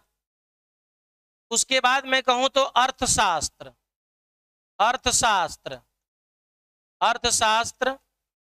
फिर अगर मैं कहूं तो आप बोल सकते हैं सामाजिक विज्ञान, सामाजिक विज्ञान। अगर मैं आपको कह दूं सांख्यिकी, सांख्यिकी में भी इसका उपयोग करते हैं। सांख्यिकी के नाम आप लोग सुने होंगे, बहुत बढ़िया सी शिव के बारे में जानते होंगे सांख्यिकी। और खास करके सबसे ज्यादा जो उपयोग हो रहा है इंजीनियरिंग में हो रहा है। कहां पर हो रहा है? इंजीनियरिंग। इंजीनियरिंग के नाम सुने होंगे, है कि नहीं? इंजीनियरिंग, इंजीनियरिंग आदि में किया जा रहा है। क्लियर है? कैलकुलस का आधुनिक युग में उपयोग विज्ञान, अर्थशास्त्र, रसायन, सामाजिक विज्ञान तथा सांख्यिकी तथा इंजीनियरिंग आदि में किया जा रहा है। जैसे डिजाइन वगैरह उस सब में आपको उपयोग इसको करते हैं। आपको ऐसे मन में आ रहा हो कि ये सब कैसे उपयोग होता है सर, हमको कैसे मालूम चलेगा? पता है ना क्या लिख रहे हैं? हाँ, ये सब आपको धीरे धीरे पता चलेगा, अभी आपको पता नहीं चलेगा। जैसे इंजीनियरिंग कॉलेज वगैरह में जाएंगे तो आपको पता चलेगा कैसे इसका उपयोग होता है। चलिए अब यहां से थोड़ा ध्यान देकर सीखना होगा। अब यहां से थोड़ा सा बेहतरीन कॉन्सेप्ट चालू हो रहा है। अब जो बच्चा टिकेगा एकदम चैप्टर की बात सीखेगा, चैप्टर की बात सीखेगा। अवकलन बड़ी राशि को छोटी राशि में परिवर्तन करता, याद रखेंगे। एक छोटा बात याद रखेंगे, लेकिन यही से पूरा चलेगा। अवकलन, अवकलन छोटी छोटी राशि, क्या लिख रहे हैं आप लोग? सॉरी, अवकलन बड़ी राशि, बड़ी राशि को कोची में बदलता है, दिमाग में सेट कर लें। अवकलन बड़ी राशि को छोटी राशि में परिवर्तन करता है।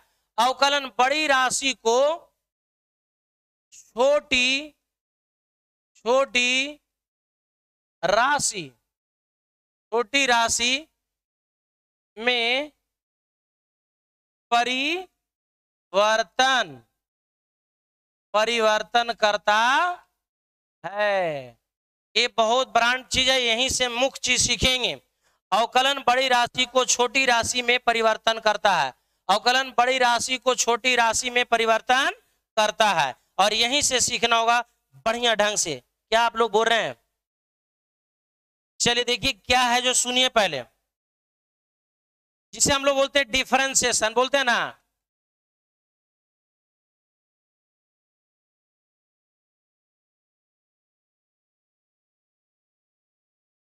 देखिए पहले बोर्ड पर समझिए।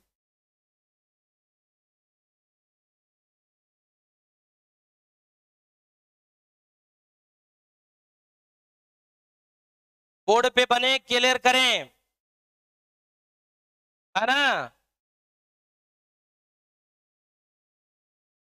देखिए इसको मैं क्या लिखना चाह रहा हूं, क्लियर करेंगे,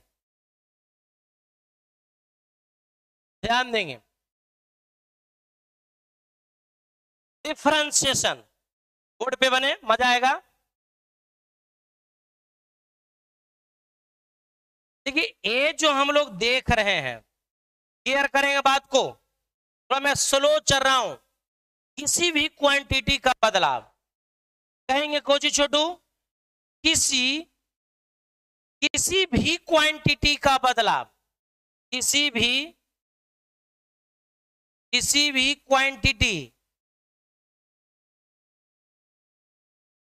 क्वांटिटी का बदलाव, ध्यान में रखें। इसका मतलब डिफरेंशिएशन का शॉर्ट वे में अगर मैं कहूं तो आप दिमाग में रखेंगे किसी भी क्वांटिटी का बदलाव। अवकलन बड़ी राशि को छोटी राशि में परिवर्तन करता है। अवकलन बड़ी राशि को छोटी राशि में परिवर्तन करता है। तो कैसे करता है? तो आप बोलेंगे डिफरेंशिएशन जो परिवर्तन करता है, किसी भी क्वांटिटी का बदलाव हो रहा। डिफरेंशिएशन के मतलब याद रखेंगे, किसी भी क्वांटिटी का बदलाव हो रहा, किसी भी क्वांटिटी का बदलाव हो रहा। एकदम दिमाग में सेट करें। अच्छा एक बात मन में आएगा कि आपको हम अगर यहां पर ऐसे लिख दें टी और यहां पर लिखे क्वांटिटी, डी क्वांटिटी सेंस क्या हो रहा, बात को पढ़ करिए। अगर मैं कह दूं कि डी क्वांटिटी है, यानी कोई क्वांटिटी है उसके आगे डी लगा हुआ, कोई क्वांटिटी है उसके आगे डी लगा, इसका मतलब आप समझ लीजिएगा दिमाग में, उस क्वांटिटी का बदलाव हो रहा। यानी हम यहां पर बोल सकते हैं कि उस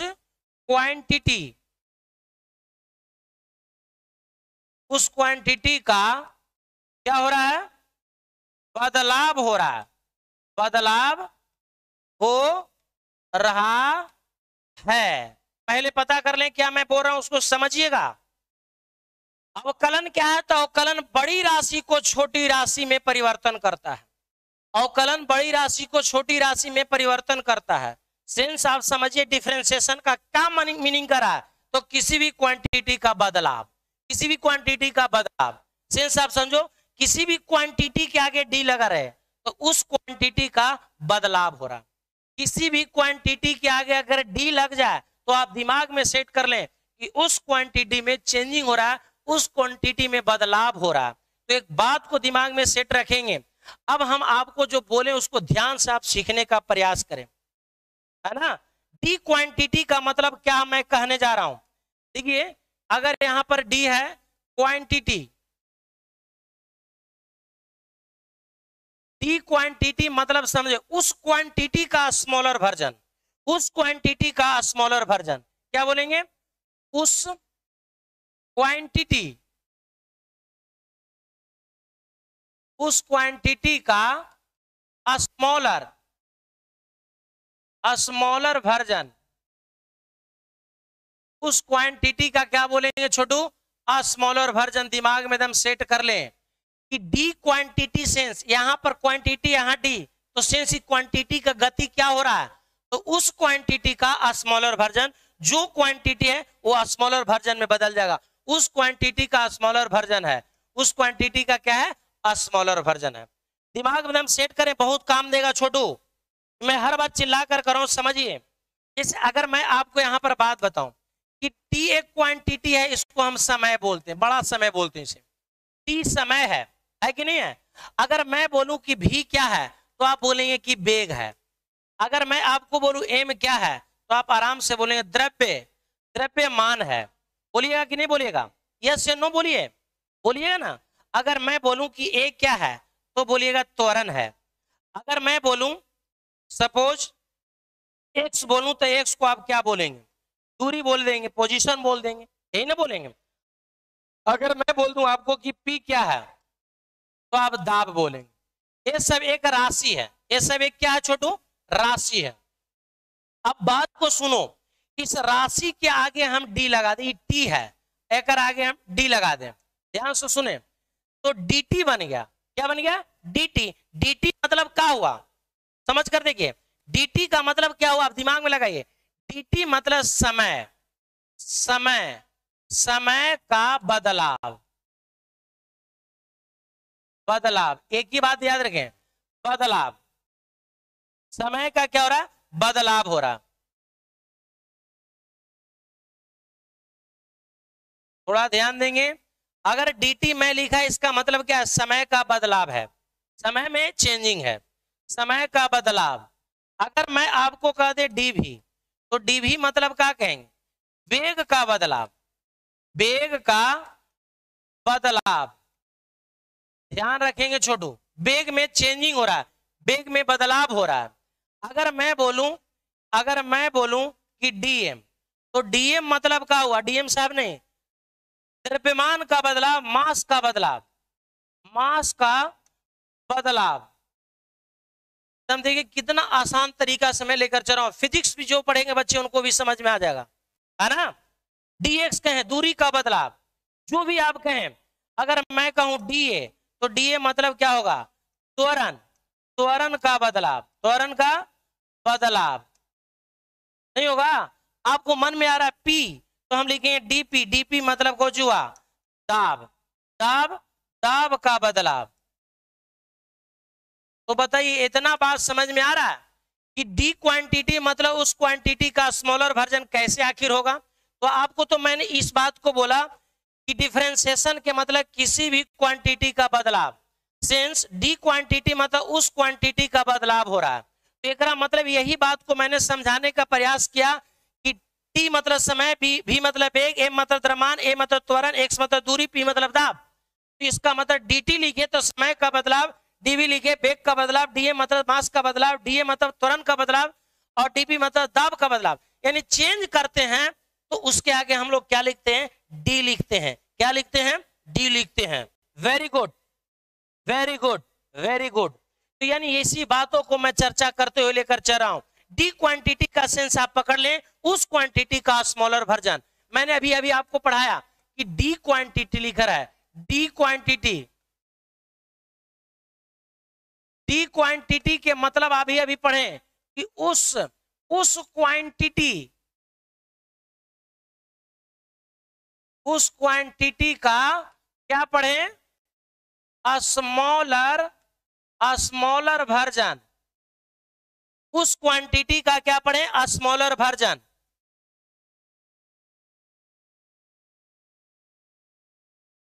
उस क्वांटिटी का स्मॉलर वर्जन। अभी अभी मैंने इस पर चर्चा किया था कि डी क्वांटिटी का मतलब आप पढ़ लिए हैं उस क्वांटिटी का स्मॉलर वर्जन, उस क्वांटिटी का स्मॉलर वर्जन।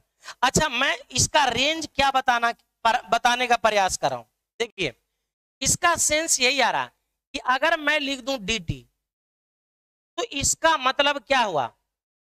Smaller version. इसका सेंस क्या? क्या आप लोग लिख रहे थे? देखिए dt कहने का मतलब क्या? छोटा टाइम। इसका मतलब क्या पढ़ेंगे? छोटा टाइम। टाइम आपका बड़ा था लेकिन इसके आगे डी हथियार लग गया तो ये छोटा बना दिया। जैसे हम लोग डिफरेंशिएशन का सेंस क्या हो रहा? एडिशन, जोड़, सब्ट्रैक्शन, जोड़। उसी तरह एक आपका डिवीजन है, उसी तरह मैं आपका कहूं कि एक हथियार है। डिफरेंशिएशन एक हथियार है जो बड़ा राशि को छोटा राशि में बदलता है। जैसे खुरपी हंसुआ बोलते हैं ना जी, तो उसी तरह की ये भी एक हथियार है जो बड़ा राशि को छोटा राशि में तब्दील करता है। तो अगर मैं कहूं कि dt मतलब क्या है, तो छोटा टाइम, पीरियड, समय का छोटा रूप टाइम पीरियड कह सकते हैं आप लोग। तो dt मतलब छोटा टाइम। अगर मैं आपको कह दूं dv, तो इसका मतलब कुछ छोटा वेग। क्या हुआ? छोटा वेग, छोटा वेलोसिटी, बदलाव हो गया। अगर मैं कहूं कि डीपी, तो डीपी सेंस क्या है? दाब। मान ली कि मान ली एक पंप है, पंप फट गया, उसको अगर बांधते हैं तो दाब बढ़ता है ना? तो दाब, इसका मतलब डीपी मतलब प्रेशर, यानी कहेंगे दाब का बदलाव, दाब का बदलाव, यानी छोटा दाब, ऐसे बोले ना, क्या बोलेंगे?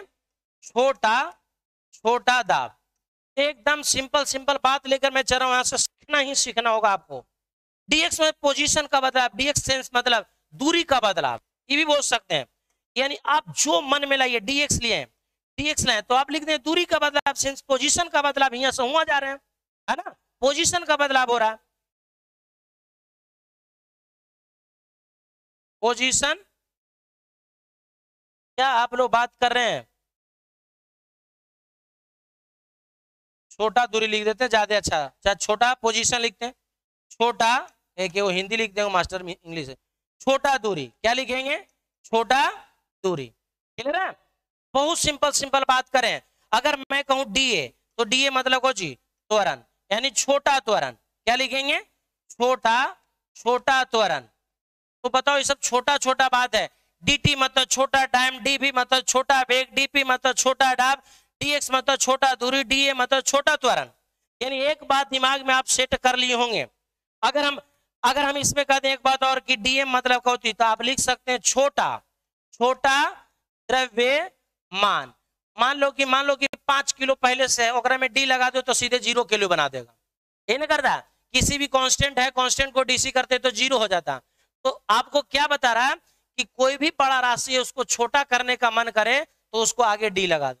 कोई लंबा आदमी है, चाकू लाकर काट दो तो उसी को डी कहते हैं। यानी जो छोटा करने के काम करता है उसी को नाम है डिफरेंशिएशन। तो आप दिमाग में सेट कर लें कि डी क्वांटिटी सेंस कि उस क्वांटिटी का स्मॉलर वर्जन, मतलब dt मतलब छोटा टाइम, dv मतलब छोटा वेग, dp मतलब छोटा दाब, dx मतलब छोटा दूरी, da मतलब छोटा त्वरण, dm मतलब छोटा द्रव्यमान। तो इस तरह की बात है, कोई विशेष बात नहीं है। खाली आपको एक ही चीज है, कितना ध्यान से देख रहे हैं, मजा तो आते चलेगा, मजा आते चलेगा। चले आगे, बोलिए। आप लोगों को मैं देखते जा रहा हूं, वेरी गुड। आइए, आज मैं आप लोग को पढ़ाऊंगा कि dy बटा dx कैसे पढ़ते हैं आखिर, कि पढ़ना सही है कि गलत है। लोग पढ़ते हैं dy बटा dx, वो आज मैं आपको बताऊंगा कि पढ़ा हुआ कैलकुलस में बहुत चीजें गलत है। आप ध्यान से देखिए, कैलकुलस का रहस्य मैं सिखा दे रहा हूं। एक ही क्लास में आपको फर्क पड़ जाएगा कि कैलकुलस हमारे और किसी के द्वारा पढ़ाने में कितना डिफरेंस मिलेगा, एक क्लास में डिफरेंस। और काश ये ऑफलाइन में अगर होगा तो देखिएगा और झक्कास होगा। तो आपको इसलिए कहते हैं कि निरंतरता और लगातार के साथ हमारे साथ रहेंगे तो मजा आ जाएगा। तो आज मैं आपको बताऊंगा dy बटा dx पढ़ते हैं कि क्या पढ़ते हैं उसके बारे में, और अंत में मैं आप लोग को बताऊंगा कि ऑफलाइन क्लास बहुत जल्द होने जा रहा है ना? Very good. चलिए, एक यहां पर बात को सुनो। अगर ऐसे लिख दें वह, तो वे लिख दें वह क्वांटिटी, वह क्वांटिटी, वह क्वांटिटी, वह क्वांटिटी जिसे, वह क्वांटिटी जिसे क्या करें, ये लिख देते, पगला जाएगा। वह क्वांटिटी जिसे जिसे डिफरेंशिएट करना हो, क्या करना हो? डिफरेंशिएट करना हो।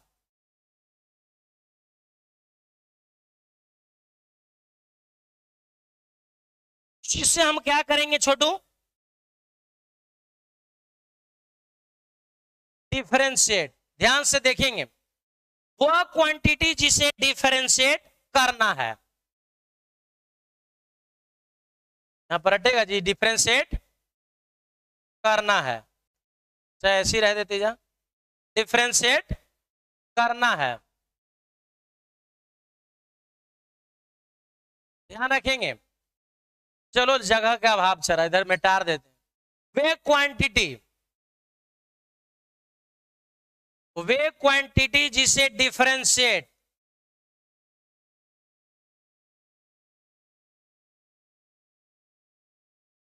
डिफरेंशिएट करना है। बोर्ड पर ध्यान से सुनिएगा, वे क्वांटिटी जिसे डिफरेंशिएट करना है। बात को एकदम ध्यान से सुनना है मित्रों, बहुत ही खास बात होने जा रहा है इस पर। और अपॉन इसे बटा पढ़ते हैं कि क्या पढ़ते हैं, उससे पता आपको चलेगा। जिस क्वांटिटी के रिस्पेक्ट में करना है, और यहां डी रहेगा, तो डी रहेगा, इसका मतलब आप समझे, जिस क्वांटिटी जिस जिस जिस क्वांटिटी के रिस्पेक्ट, ध्यान से सुनना एकदम इसको, जिस क्वांटिटी के रिस्पेक्ट में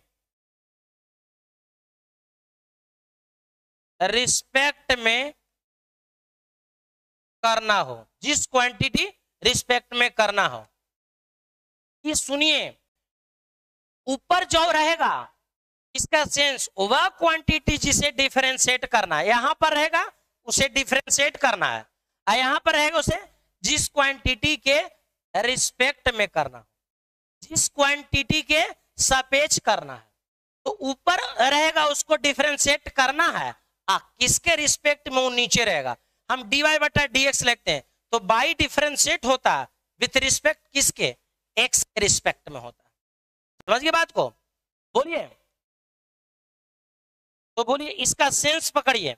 अच्छा, आप कभी कभी आप देखते हैं ऐसा, बोर्ड पे सुनिए कि पूरा के पूरा कहानी को समझ लीजिए, dv बटा हमें dt लिखे दिए, ठीक है। तो जो dv बटा dt लिखल है, इसमें कौन क्या है पकड़िए। तो चलिए मैं इसको घेर के ही लिख देता हूं। देखिए, पहली बात क्लियर करेंगे, अगर मैं कहूं कि v क्या है, v क्या है, बोलिए फट बोलिए, तो v सेंस आपका वेग है, v सेंस आपका वेग है। आई ऊपर वाला हम d बोले, ऊपर वाला d, इस d के बारे में हम चर्चा करें, इस d के बारे में हम चर्चा करें, तो आप क्या बोलिएगा, परिवर्तन। क्या बोलिएगा, परिवर्तन। याद रखें, ऊपर d के मतलब आप समझ ले परिवर्तन, ऊपर d के सेंस क्या समझ लो, परिवर्तन। क्लियर है? ऊपर d के मतलब क्या समझो, परिवर्तन। और ये नीचे जो d आप देख रहे हैं, क्लियर करके देखेंगे कि जो नीचे d देख रहे हैं, इसका मतलब होता है सापेक्ष, इसका मतलब होता है के सापेक्ष। ध्यान से देखिए, फिजिक्स की परिभाषा यहां से निकल जाएगा। और एक कलर मैं और चेंज कर देता हूं, और ये जो आप देख रहे हैं, इसी का नाम है छोटू समय। देखिए कितना सुंदर बात बनेगा, जरा समय के सापेक्ष वेग में परिवर्तन की दर, इसी से फिजिक्स का डिफिनेशन बनता है कि समय के सापेक्ष वेग में परिवर्तन की दर को त्वरण कहते हैं, आप लोग पढ़े होंगे। तो यहीं से फिजिक्स डिफिनेशन कन्वर्ट हो जाता है। समझ रहे बात को? यानी dv बटा dt का मतलब पूरा के पूरा निचोड़ में मैं लिख दिया, t मतलब समय, d मतलब के सापेक्ष, v मतलब वेग, d मतलब परिवर्तन। समय के सापेक्ष वेग में परिवर्तन की दर को त्वरण कहते हैं, त्वरण कहते हैं। कितना सिंपल बात है, उम्मीद नहीं कर सकते। अच्छा, एक बात हमको बताओ कि dy बटा dx, यहां तो लौकबे नहीं करेंगे, चलो ऊपर ही लिखेंगे, तो ये आपको पढ़ने आ गया होगा। इसका सेंस मैं आपको समझाता हूं तुरंत भर में। यहां पर रहेगा जिसे डिफरेंशिएट करना है, और यहां पर जो t है वो रिस्पेक्ट बताता है, सापेक्ष बताता है। तो d के मतलब वह क्वांटिटी, जिस क्वांटिटी, वे क्वांटिटी जिसे डिफरेंशिएट करना है, और नीचे मतलब जिस क्वांटिटी के रिस्पेक्ट में करना है। तो dv बटा dt के पूरा हम कर दिए। तो ऊपर d के मतलब परिवर्तन, नीचे d के मतलब के सापेक्ष, t के मतलब समय, और v के मतलब वेग। समय के सापेक्ष वेग में परिवर्तन की दर को, वेग में परिवर्तन की दर को त्वरण कहते हैं, है ना? वेरी गुड, आप लोग निरंतरता के साथ हैं, मजा आते जाएगा धीरे धीरे। और अच्छा, हम लोग सबसे पहले एक बात सीखेंगे, बहुत लोग लिखते हैं dy बटा dx, है ना। इसमें बाई और एक्स क्या है उसी के मैं चर्चा करना चाह रहा हूं। देखिए बाई और एक्स क्या, इस पर जरा चर्चा हम लोग देख रहे हैं कि बाई और एक्स क्या है। देखिए इस बाई को हम लोग क्या कहेंगे और इस एक्स को हम लोग क्या कहेंगे। डी वाई बटा डी एक्स में बाई को हम लोग क्या कहते हैं, बोर्ड पे बने। अभी इंटीग्रेशन की कहानी थोड़ा करेंगे, बोर्ड पे बने डिपेंडेंट वेरिएबल, क्या बोलते हैं इसे, ध्यान दीजिएगा।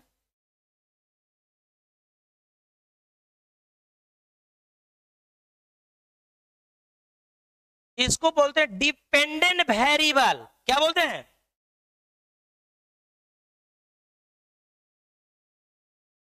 इसको बोलते हैं स्वतंत्र चर। डिपेंडेंट वेरिएबल को हम लोग क्या बोलते हैं, स्वतंत्र चर, स्वतंत्र चर। और इसे हम लोग क्या बोलते हैं छोटू, इसे हम लोग बोलते हैं इंडिपेंडेंट, क्या बोलते हैं, इंडिपेंडेंट, इंडिपेंडेंट वेरिएबल। ध्यान से बात को दिमाग में रखेंगे, डी वाई बटा डी एक्स। अब बटा पढ़ते हैं कि क्या पढ़ते हैं उसको सुनिए थोड़ा सा, तब मैं आपको क्या आप लोग बातचीत करें। चलिए d y d x dependent variable, d y d x independent variable. तो ई बाई के मतलब डिपेंडेंट और एक्स के मतलब इंडिपेंडेंट। बाई के मतलब डिपेंडेंट और एक्स के मतलब इंडिपेंडेंट, यानी बाई डिपेंड करता है किस पर, एक्स पर। ये हुआ स्वतंत्र, डिपेंडेंट मतलब स्वतंत्र चर, इंडिपेंडेंट मतलब स्वतंत्र चर। क्लियर हो गया है। अच्छा एक बात हमको बताओ, तुम लोग बहुत दिन से पढ़ने के लिए तत्परता रहते हैं, ये बताओ हम लोग इसे क्या पढ़ते हैं, सब लोग बताइए क्या पढ़ते हैं, जरा देख लें जरा। बहुत दिन से आप लोग पढ़े, इसे क्या पढ़ते हैं, डी वाई बटा डी एक्स पढ़ते हैं क्या, बोलिए सबसे पहले इसको हम लोग क्या पढ़ते हैं, जरा कमेंट में लिख के बताइए। तो गलत प्रोनाउंसिएशन पढ़ते हैं हम लोग, डी वाई बटा डी एक्स जो पढ़ते हैं गलत प्रोनाउंसिएशन है। आप सभी लोग बताइए क्या सही होगा, जल्दी से बताइए।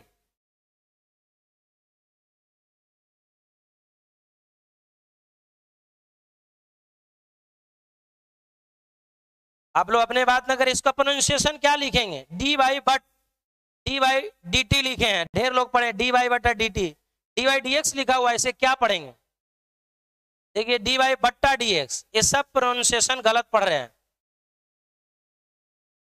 चलिए वेरी गुड, आइए बहुत लोग को गलत, सबको गलत, डी वाई डी एक्स नहीं होता है, सब ने गलत पढ़ रहे हैं, हम भी गलत पढ़ रहे हैं।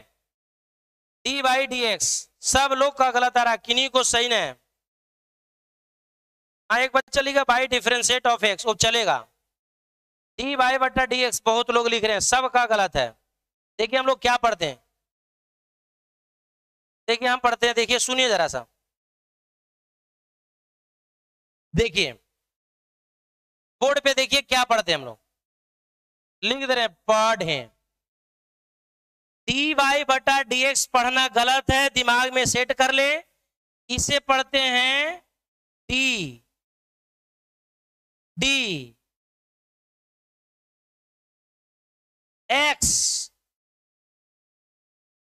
D d x of by, क्या पढ़ेंगे सेट कर लीजिए आप लोग। डी वाई डी एक्स के मतलब पढ़ते d d x of y, पहले ऊपर डी तो नीचे d, d d x, d d x of y. लेकिन लोग और हम भी गलत पढ़ेंगे, लेकिन वो गलत नहीं कहा जा सकता है जो सब लोग बोले। तो मैं कहता हूं कि जो भी sir ji d y d x पढ़ाते हैं वो गलत नहीं है, वो भी सही है, लेकिन इसका मेन प्रोनाउंसिएशन जो होता है d d x of y, d y बटा डी एक्स नियमता पढ़ना गलत है, लेकिन जब बात समझ में आ जाए तो उसे गलत नहीं कहते हैं। जैसे मैं आपको कहूं कि आटा पिसावे जा रहा है, तो आटा कोई पिसावे नहीं जाता है, लेकिन पूरा के पूरा आदमी समझ जाता है, इसलिए वो बात सही है। कहता है कि नदी आ गया, नदी तो वहीं था, नदी में पानी आ गया। तो गलत बोलने के बाद अगला कोई समझ जा रहा है तो कथन वो सही है। बोलता है कि चूड़ा कुटाने जा रहे हैं, तो चूड़ा थोड़े कुटावे जाता है, धान कुटावे जाता है, कहता चावल कुटाने जा रहे थे, चावल को थोड़े कुटाता है, धान को कुटाता। तो इसका मतलब दिमाग में आप सेट कर ले, गलत बोलने से भी अगला के अगर समझ में आ जा रहा है तो कोई गलत बात नहीं है। इसलिए मैं फिर से आप लोग को कह रहा हूं कि जो भी सर dy बटा dx बोले हैं गलत नहीं बोले हैं, हम भी वही बोलेंगे, क्योंकि ये पढ़ने में बहुत भार पड़ता है। क्लियर है? तो ये नहीं कि हम कोई सर को गलत करें, इसमें आप लोग कोई नाराज नहीं होंगे। तो dy dx पढ़े कोई गलत बात नहीं है, लेकिन प्रोनाउंसिएशन वो गलत है। सही प्रोनाउंसिएशन है dx ऑफ y। क्लियर हो गया? बताइए फटाफट। अगर मैं आपको ऐसे लिख दूं d sin x और जस्ट नीचे लिखा dx, क्या पढ़ेंगे? एक बार हमको बताइए आप लोग क्या पढ़ेंगे। अब हमको सही पढ़कर बताइए, सही पढ़कर बताइए, सही पढ़कर बताइए, जल्दी बताइए। पहले पढ़िए, वीडियो प्राइवेट होगा कि क्या होगा। देखिए इसे क्या पढ़ेंगे, dx of dx of Cauchy sin x। पढ़ने बोलिए फटाफट। d sin x बटा dx मतलब पढ़ेंगे dx of sin x। Clear? इसी तरह से आपको जो भी आ जाए पढ़ सकते हैं। d e के पावर x पाई dx दे दें, अगर d dx ऑफ e के पावर x, तो पढ़ने आप सभी लोग को आ गया होगा। अब सब लोग सही लिख रहे हैं, वेरी गुड। अब आप सभी लोग लिख रहे हैं, कोई विशेष बात नहीं है। 10 से 15 मिनट और अभी आपको क्लास चलेगा और केयर करेंगे। पढ़ने आप लोग को आ गया। अब हमारे साथ बनिए, मजा आने जा रहा। एक बार जज्बात और जुनून के साथ पढ़िए। समाकलन छोटी राशि को जोड़कर बड़ी राशि बनाता है। ध्यान से सुनेंगे। यहां पर मैं लिख रहा हूं समाकलन, समाकलन छोटी राशि, छोटी राशि, राशि को जोड़कर, जोड़कर, ध्यान देंगे, जोड़कर बड़ी, बड़ी राशि बनाता है। बड़ी राशि बनाता है। ध्यान में रखेंगे, समाकलन छोटी राशि को जोड़कर बड़ा राशि बनाता है। अच्छा नहीं लग रहा, बड़ा राशि बनाता है। क्या बनाता है? बड़ा राशि बनाता है। दिमाग में सेट रख लें, केयर करें, बात को समझेंगे। समाकलन छोटी राशि को जोड़कर बड़ा राशि बनाता है, और डिफरेंशिएशन क्या करता है? बड़ा राशि को तोड़कर छोटा में बनाता है। देखिए दोनों एक दूसरा उल्टा चल रहा है। इंटीग्रेशन छोटा को बड़ा बनाएगा और डिफरेंशिएशन बड़ा को छोटा बनाएगा। इसीलिए इसको इंजीनियरिंग में खास करके इसका उपयोग करते हैं। छोटा आदम जैसे कहते हैं न्यूट्रॉन, पॉजिट्रॉन, ये सब जो छोटा छोटा बारे के बारे में अध्ययन करते हैं, सब इसी चीज के अंतर्गत आता है ना। तो अब थोड़ा सा ध्यान देकर सीखिएगा।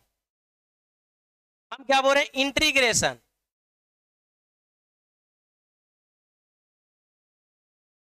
इंटीग्रेशन, ये जो इंटीग्रेशन हम लोग देख रहे हैं, थोड़ा सा केयर करके देखेंगे, एकदम ध्यान से देखने की जरूरत है। इंटीग्रेशन मैंने क्या बोला? समाकलन छोटी राशि को जोड़कर क्या बनाता है? बड़ा राशि। तो स्मॉलर क्वांटिटी को जोड़कर क्या बनाता है? बड़ा बनाता है। क्या बोलेंगे? स्मॉलर क्वांटिटी को जोड़कर, यहां शॉर्ट में लिख सकते हैं, smaller quantity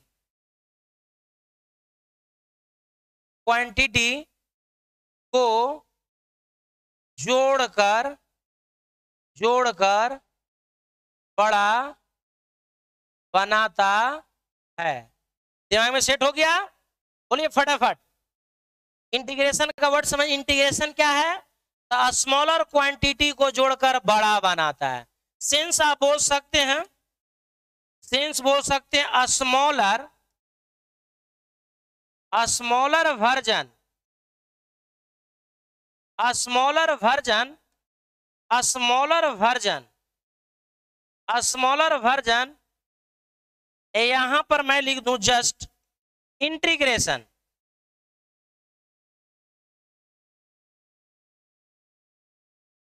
integration, smaller version को इंटीग्रेशन करेंगे तो हम लोग को क्या बनकर निकलेगा, बोलिए फटाफट। स्मॉलर वर्जन को करेंगे तो कन्वर्ट होगा बिगर वर्जन में, है ना, बिगर वर्जन। दिमाग में एकदम सेट कर लीजिए, एकदम दिमाग में सेट कर लीजिए, यहां पर एकदम कोई विशेष बात नहीं है, क्लियर है। स्मॉलर वर्जन इंटीग्रेट करेगा तो क्या में बदल जाएगा, बिगर वर्जन, बिगर वर्जन, एकदम सिंपल है। समाकलन छोटी राशि को जोड़कर बड़ा राशि बनाता है, सिंस इंटीग्रेशन का मतलब क्या हुआ, स्मॉलर क्वांटिटी को जोड़कर बड़ा बनाता है, यानी स्मॉलर वर्जन को इंटीग्रेट करेंगे तो बिगर वर्जन में कन्वर्ट हो जाएगा, बिगर वर्जन में कन्वर्ट होगा, क्लियर है। यानी इस चीज को हम बोल सकते हैं integration of a smaller version will give us bigger version.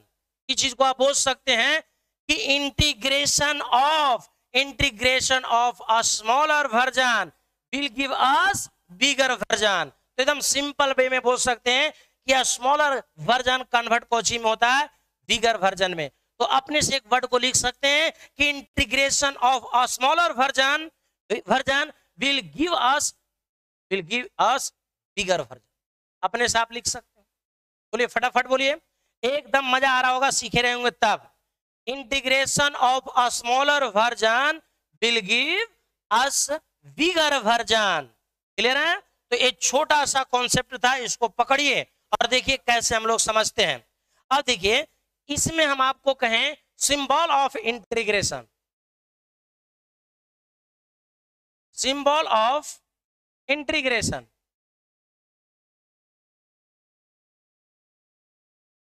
ध्यान देंगे, सिंबल ऑफ इंटीग्रेशन। सिंबल अगर इसको हम बात करेंगे तो आप दिमाग में सेट रखेंगे ऐसे, ये आपका सिंबल हो गया, ऐसे देते हैं, इसी का नाम है इंटीग्रेशन।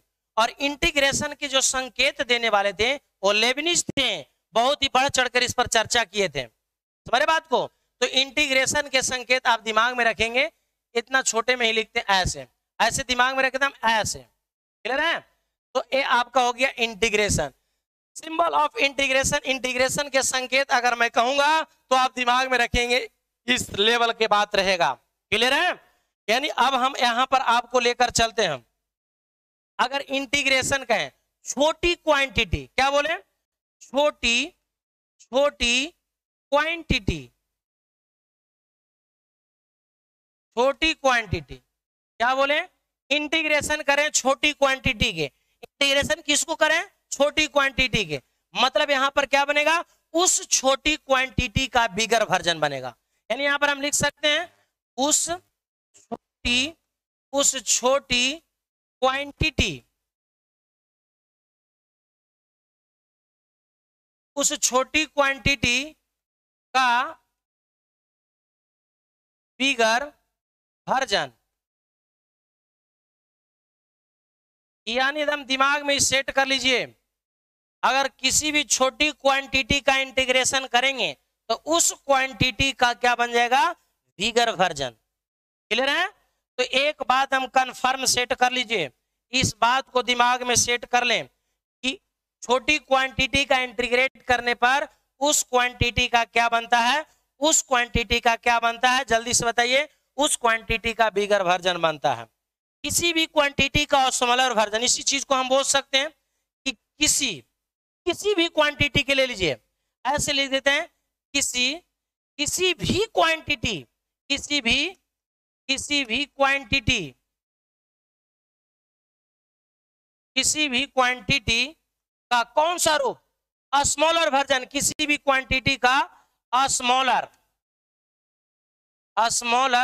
वर्जन, किसी भी क्वांटिटी का जो स्मॉलर वर्जन है, ध्यान में रखेंगे, वही बात मैं दोबारा लिख रहा हूं, किसी भी क्वांटिटी का स्मॉलर वर्जन, मतलब उस क्वांटिटी का बिगर वर्जन। यानी बोल सकते हैं सेंस क्या, उस क्वांटिटी उस क्वांटिटी का कौची छोटू बिगर बिगर वर्जन। तो एक बात दिमाग में कंफर्म कर लें कि किसी भी क्वांटिटी, छोटी क्वांटिटी तो हम बोलवे किए, छोटी क्वांटिटी को क्या करता है, उस क्वांटिटी का बिगर बनाता है। जहां मैंने लिख दिया कि किसी भी क्वांटिटी का स्मॉलर वर्जन को इंटीग्रेट करेंगे तो उस क्वांटिटी का बिगर वर्जन में कन्वर्ट कर दिया जाता है। क्लियर है? एक चीज दिमाग में सेट कर लें, किसी क्वांटिटी का smaller version is equal to बोलेंगे उस क्वांटिटी का बिगर वर्जन। मैं थोड़ा देर में बता रहा हूं कि dt एक स्मॉलर है लेकिन वो बिगर में कैसे बदल जाएगा, है ना? Very good. अब आइए, एकदम दिमाग में सेट रहे, सिंबल ऑफ इंटीग्रेशन के बारे में हम चर्चा किए। छोटी क्वांटिटी का इंटीग्रेट करेंगे तो उस क्वांटिटी का बिगर वर्जन हो जाएगा। यानी हम कहने के मतलब किसी भी छोटी क्वांटिटी, किसी भी क्वांटिटी का स्मॉलर वर्जन, किसी भी क्वांटिटी का स्मॉलर वर्जन निकालते हैं, इंटीग्रेट करते हैं तो उस क्वांटिटी का क्या बन जाता है, बिगर वर्जन बदल जाता है। क्लियर है? चलिए मिला जुलाकर हम बात करते हैं जो क्लियर करके सीखेंगे। ये अंतिम बात इस पर होगा, इंटीग्रेशन। इंटीग्रेशन मेन बात हो, वह क्वांटिटी, वे क्वांटिटी, देखिए पहले वो क्वांटिटी, वह क्वांटिटी जिसे इंटीग्रेट करना हो, वह क्वांटिटी जिसे क्या करना है, वह क्वांटिटी जिसे हम लोग इंटीग्रेट करेंगे, है ना? चलिए इंटीग्रेट करना है। ध्यान से हम सुनिएगा, ये बहुत ही बेहतरीन बात है। यानी मैं कह रहा हूं कि यहां पर दिमाग लगाना कुछ विशेष बात नहीं है। इंटीग्रेशन वह क्वांटिटी जिसे इंटीग्रेट करना है, वह क्वांटिटी जिसे इंटीग्रेट करना है और उसके बगल में ही रहेगा उस क्वांटिटी का स्मॉलर वर्जन। यहां पर मैं बोलूंगा उस, ध्यान दिया, उस क्वांटिटी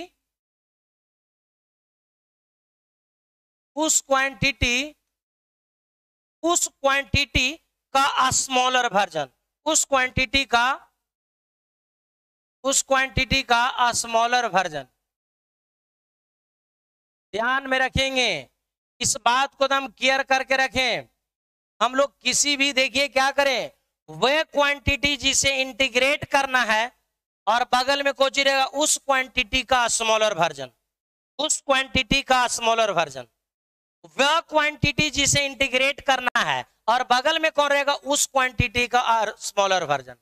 कोई क्वांटिटी है तो अगर बगल में स्मॉलर वर्जन रहना चाहिए। कि अगर समझिए कि अगर मकान बनाना है तो मकान कैसे बनेगा, तो मकान तभी बनेगा जब उसके बगल में रॉ मटेरियल हो, सेंस की छोटा छोटा बालू हो, गिट्टी हो, छड़ हो, सीमेंट हो, ये रहेगा तब मकान का निर्माण होगा। तो अगर हमको कोई कहेगा, सिंपल बात में सुनिए, सिंपल बात में आप सुनिए, अगर मैं कहूं सपोज पहला नंबर इंटीग्रेशन है मकान का, तो मकान का इंटीग्रेशन कैसे हुआ होगा, आप ही बताइए, आप ही बताइए। इसका मतलब कि इसके बगल में कौची होना चाहिए, रॉ मटेरियल। रॉ मटेरियल रहेगा तभी हो सकता है, ऐसे नहीं हो सकता है। दिमाग में एकदम सेट कर लीजिए। अगर मटेरियल ही नहीं रहे तो मकान का निर्माण कैसे होगा? तो मकान है तो उसके बगल में मटेरियल होना चाहिए, है ना?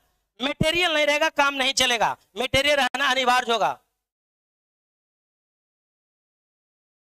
चलिए तो दिमाग में सेट हो गया कि अगर मकान का इंटीग्रेशन करना है, मकान का इंटीग्रेशन करना है तो इसके बगल में क्या होना चाहिए, रॉ मटेरियल। रॉ मटेरियल कहने का मतलब है कि बालू, सीमेंट, गिट्टी, मिस्त्री, उसके बाद आप छड़ जो भी बोले, ये सब रॉ मटेरियल रहेगा तभी इसका इंटीग्रेट करें, तभी ये मकान बन सकता है। मकान ऐसे नहीं बन सकता है कि नहीं? बोलिए फटाफट, बोलिए बोलिए फटाफट बोलिए। इतना तक क्लियर है? अच्छा एक बात बताइए, दूसरा बात हम कहें, इंटीग्रेशन टाइम दे दिए, टाइम, तो टाइम का छोटा रूप क्या था, dt था। तो टाइम का इंटीग्रेशन होगा t के रिस्पेक्ट में, छोटा dt है, छोटा समय के रूप में होगा, याद है? बोलिए फटाफट बोलिए। अच्छा अगर हम तीसरा नंबर बोले इंटीग्रेशन vd ऐसे। तो बेग है उसका छोटा रूप का था डीवी, इसीलिए मैं लिखा वह क्वांटिटी से इंटीग्रेट करना है, तो इंटीग्रेट करना है, और बगल में उस क्वांटिटी का स्मॉलर वर्जन, क्वांटिटी हुआ भी और उसका स्मॉलर वर्जन क्या हुआ डीवी, जो अभी थोड़ा देर पहले भी हम पढ़ाए थे, है ना। चलिए अगर मैं आपको यहां पर लिख दूं चौथा नंबर कि अगर हम यहां पर लिखें एम तो इसका मतलब क्या लिखेंगे डीएम। अभी कैसे इसका इंटीग्रेट होगा वो तो अलग बात है, हम कैसे निकालेंगे। तो एम आपका एक राशि था, उस राशि के बगल में डीएम लग गया, तो डीएम आपको क्या बता रहा, उस क्वांटिटी का स्मॉलर वर्जन बता रहा। हम बताएं क्या, तो वह क्वांटिटी से इंटीग्रेट करना है, उसके बगल में उस क्वांटिटी का स्मॉलर वर्जन होना चाहिए, है ना। तो यहां पर हम कहें कि मकान है, मकान के बगल में छोटा मटेरियल क्या होगा, तो रो मटेरियल लिख दिए। अगर मैं कहूं टाइम, तो टाइम के छोटा रूप कौची है डीटी है, बेग, बेग का छोटा रूप कौची है डीवी है। अगर मैं कहूं द्रव्यमान, द्रव्यमान का छोटा रूप डीएम है। तो यानी किसी भी राशि को अगर इंटीग्रेट करना हो तो उसके बगल में आपको नेसेसरी है कि क्या रहना चाहिए, स्मॉलर वर्जन रहना चाहिए, तभी जाकर इंटीग्रेट हो सकता है, अन्यथा नहीं होगा। इस बातों को आप समझ रहे होंगे, है ना।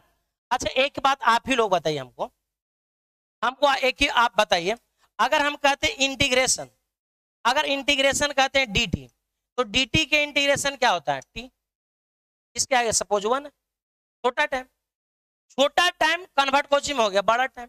dt के इंटीग्रेशन क्या होता है t, और प्लस में c लिखते हैं, के लिखते हो तो अलग बात है।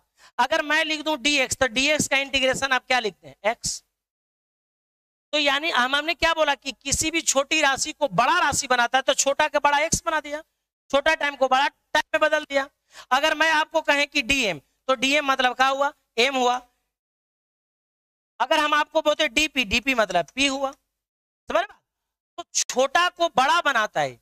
अगर हम कहें कि v के, तो v स्क्वायर और बटा में 2 होगा, वो तो रीजन बताएंगे, लेकिन हम यही आपको यहां पर सिखा रहे हैं कि किसी भी क्वांटिटी का इंटीग्रेशन करेंगे तो उसके बगल में उस क्वांटिटी का स्मॉलर वर्जन होना चाहिए। तो डायरेक्ट आपका स्मॉलर वर्जन है तो बिगर वर्जन, स्मॉलर वर्जन बिगर वर्जन, स्मॉलर वर्जन बिगर वर्जन।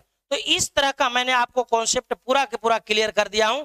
अगर आप में से किन्हीं को डाउट या सस्पेंस हो तो बताइए। एक लास्ट थोड़ा सा कर लेते हैं, जो हम लोग हर बार इंटीग्रेशन के संकेत खाली दे रहे हैं। इंटीग्रेशन के संकेत कहां से लिया गया, तो यहां पर आ जाइए। इंटीग्रेशन, इंटीग्रेशन के संकेत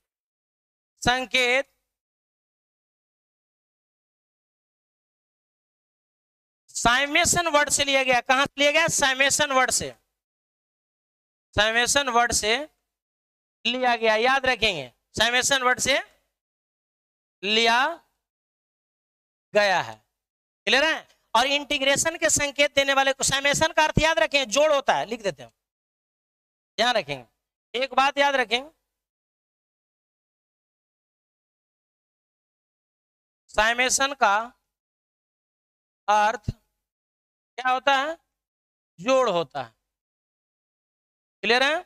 चलिए एक और लास्ट स्टार, इंटीग्रेशन के संकेत कौन दिए थे, इंटीग्रेशन के संकेत लेबनिज नामक गणितज्ञ दिए थे, है ना।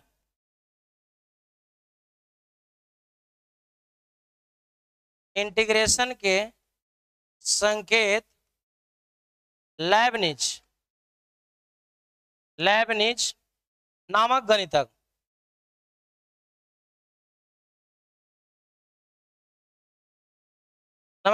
ने दिए थे, द्वारा दिया गया, एक ही बात है, द्वारा दिया गया, क्लियर।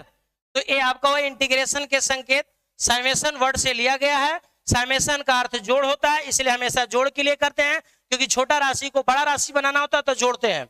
और इंटीग्रेशन के संकेत लेबनिज नामक गणितज्ञ ने दिया था। अब हम लोग को यहां पर समाप्त हुआ कैलकुलस मुक्त 2 सिद्धांतों पर आधारित, याद रखेंगे। यहां पर लास्ट बात मैं कर रहा हूं, calculus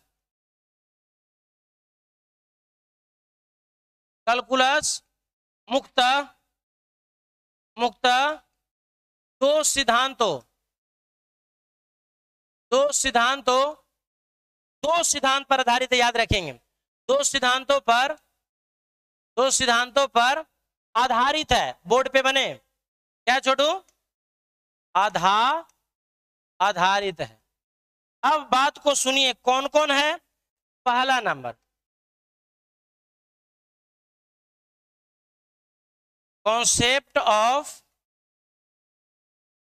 real number, concept of real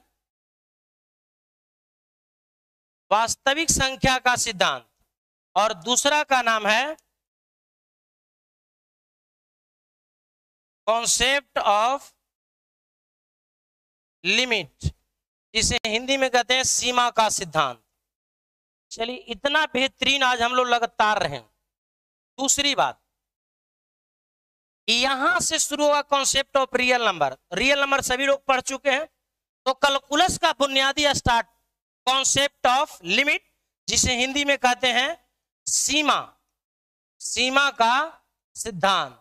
ध्यान में रखेंगे, सीमा का सिद्धांत से हम लोग को शुरू हो जाएगा। कॉन्सेप्ट ऑफ लिमिट, सीमा का सिद्धांत, और सीमा का सिद्धांत में हम लोग पहला टॉपिक आएंगे लेकर कि लिमिट पढ़ाएंगे कैसे कैसे होता है। लिमिट पढ़ाने के बाद शुरू करेंगे कंटिन्यूटी, और कंटिन्यूटी के बाद आपको लेकर चलेंगे डिफरेंशियबिलिटी, और डिफरेंशियबिलिटी के बाद डिफरेंशिएशन, और जैसी डिफरेंशिएशन होगा तो डिफरेंशिएशन के एप्लीकेशन पढ़ेंगे। बहुत लोग होते हैं कि डिफरेंशिएशन पढ़ा के डायरेक्ट इंटीग्रेशन कर देते हैं, और से बच्चे लोग तो पढ़ते हैं लेकिन कहीं कहीं कॉन्सेप्ट छूटता है। सीरियली होना चाहिए, कंटिन्यूटी तब डिफरेंशियबिलिटी तब डिफरेंशिएशन, और डिफरेंशिएशन के बाद डिफरेंशिएशन के एप्लीकेशन पढ़ना है। उस एप्लीकेशन में पढ़ेंगे हम लोग rate, measure, tangent, normal, increasing, decreasing, maxima, minima, approximation. इतना जैसी पढ़ेंगे तो पहला वॉल्यूम यानी आपका केसीसीना और एनसीईआरटी दोनों समाप्त हो जाएगा। तब दूसरा वॉल्यूम में आएंगे इंटीग्रेशन, तो उसमें हम लोग को चलेगा इंटीग्रेशन, कई टाइप का इंटीग्रेशन चलेगा। तो फिर एरिया इनक्लोज बाय कर्व आएगा, इंटीग्रेशन के अनुप्रयोग आएगा, तब जाकर आएगा आपका डिफरेंशियल इक्वेशन। तो डिफरेंशियल इक्वेशन पढ़ेंगे पूरा, इंटीग्रेशन कहीं डिफरेंशिएशन मिल के आएगा, तो जाकर पूरा के पूरा सेकेंड बुक में आपका कैलकुलस समाप्त हो जाएगा। और वेक्टर हम लोग पढ़ चुके हैं, 3D बच रहा है बगल में। तो अब आप लोग को फैसला लेना है कि ऑफलाइन में हम लोग कैलकुलस चालू करें कि ऑनलाइन में चालू करें। वीडियो को मैं प्राइवेट नहीं करूंगा, जितना ज्यादा हो सके इससे शेयर कर लें, और जितना ज्यादा हो सके अगर अच्छा लगा तो लाइक अवश्य कर लें। दूसरी बात, अगर आपको लगे कि हम कैलकुलस अभी से शुरू कर दें ऑनलाइन से, तो हम यहाँ पढ़ाना स्टार्ट कर देंगे। अगर आपको लगे कि नहीं सर 3D पढ़ा दीजिए, तो मैं कल से 3D की ओर लेकर आएंगे। तो ये आपको निर्भर करेगा, 1 से 2 घंटा में आप कमेंट में आप लिख दीजिएगा, वो हम थंबनेल लगा देंगे, है ना। तो आप पर निर्भर करेगा कि कैसे आप पढ़ना चाह रहे हैं। अच्छा, चलिए, इनमें से किन्हीं बच्चों को अच्छा अगर लगा है तो लाइक बटन में कोई कमी ना करें, अगर अच्छा लगा है तो हम बात कर रहे हैं, है ना। ऐसे आपको एकदम मैंने बेसिक चीज से डेवलप करते हुए चला हूं कि कैसे कौन खोज किया और कितना बेहतरीन अंत में कॉन्सेप्ट आपको डेवलप कर दिए, है ना। बताइए, किन्हीं को ऐसे दिक्कत नहीं होना चाहिए। एक बार हमारे साथ 2 मिनट के लिए बनिए, पूरा के पूरा बात को मैं रिवीजिंग कर देता हूं, पूरा के पूरा बात को मैं रिवीजिंग कर देता हूं। 1 मिनट खाली बनिए आप लोग। देखिए कितना बात हमने आज पढ़ा दिया है।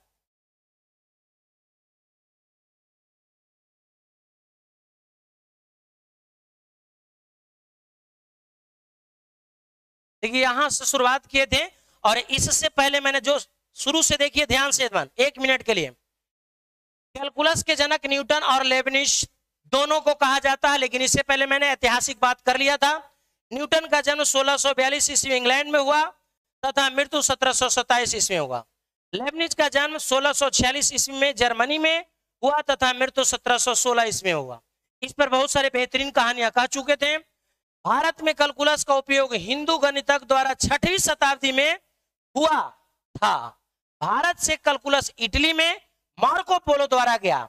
मार्को पोलो सन 1295 ईस्वी में भारत आया और केरल तथा तमिलनाडु में करीबन 1 वर्ष तक रहा और यहां डकैती करके भाग गया। समझिए, इटली के गणितज्ञों से कैलकुलस न्यूटन तथा लेबनिज के पास गया। चर राशियों के सूक्ष्म परिवर्तन के बारे में अध्ययन हम करते हैं कैलकुलस के अंतर्गत, है ना। अब देखिए बहुत सिंपल मैं कहूं, कैलकुलस मुख्यतः 2 भाग में बांटा गया, अवकलन, समाकलन। अवकलन को हम लोग बोलते हैं डिफरेंशियल कैलकुलस और इंटीग्रल कैलकुलस इंटीग्रेशन को बोलते हैं। अवकलन का उपयोग अंतर के लिए किया जाता है तथा समाकलन का उपयोग जोड़ के लिए किया जाता है, इसको हम बता चुके हैं। देखिए कैलकुलस का आधुनिक युग में उपयोग विज्ञान, अर्थशास्त्र, सामाजिक विज्ञान और साथ में कहें सांख्यिकी, इंजीनियरिंग आदि क्षेत्रों में किया जाता है। इसका उपयोग डिजाइनिंग में सबसे ज्यादा करते हैं, है ना। Very good. अब हमारे साथ आइए, अवकलन बड़ी राशि को छोटी राशि में परिवर्तन करता है, यानी डिफरेंशिएशन, यानी कहें कि किसी भी क्वांटिटी का बदलाव हो रहा है। डी मतलब किसी भी क्वांटिटी का बदलाव हो रहा है, डी क्वांटिटी मतलब उस क्वांटिटी का बदलाव हो रहा है। क्लियर है। अगर मैं कहें डी क्वांटिटी मतलब उस क्वांटिटी का स्मॉलर वर्जन। अब हम कहें डी यानी टी कहें तो समय, भी कहें तो वेग, एम कहें तो द्रव्यमान, ए कहें तो त्वरण, एक्स कहें तो दूरी, पी कहें तो दाब, टी कहें तो, इसका मतलब इस सब बड़ा राशि इसके आगे डी लगा दिए। डी मतलब समय का बदलाव, डी मतलब वेग का बदलाव, डी मतलब मास का बदलाव, डी मतलब त्वरण का बदलाव, डीपी मतलब दाब का बदलाव। क्लियर है। अगर मैं इसमें बातचीत कर दूं कि डी क्वांटिटी का सेंस क्या है, तो उस क्वांटिटी का स्मॉलर वर्जन है, उस क्वांटिटी का स्मॉलर वर्जन है। डी मतलब क्या है, छोटा टाइम, डीवी मतलब छोटा वेग, डीपी मतलब छोटा दाब, डीएक्स मतलब छोटा दूरी, डी मतलब छोटा त्वरण, डीएम मतलब छोटा द्रव्यमान। यानी किसी भी राशि के आगे अगर डी लगा देते हैं तो छोटा राशि में कन्वर्ट हो जाता है। कन्वर्ट हो गया। अब आ जाइए, हम लिखे जो ऊपर लिखा रहता है डीवाई बटा डीएक्स, उसके बारे में, वह क्वांटिटी जिसे डिफरेंशिएट करना है, और नीचे के मतलब क्या, जिस क्वांटिटी का रिस्पेक्ट में करना हो। यानी हम कहेंगे डीवी बटा डी मतलब ई डी के मतलब परिवर्तन, ई डी के मतलब के सापेक्ष, ऊपर डी मतलब परिवर्तन, नीचे मतलब के सापेक्ष, भी मतलब वेग, टी मतलब समय, समय के सापेक्ष वेग में परिवर्तन के दर को हम लोग त्वरण करते हैं, वो फिजिक्स में पढ़े होंगे।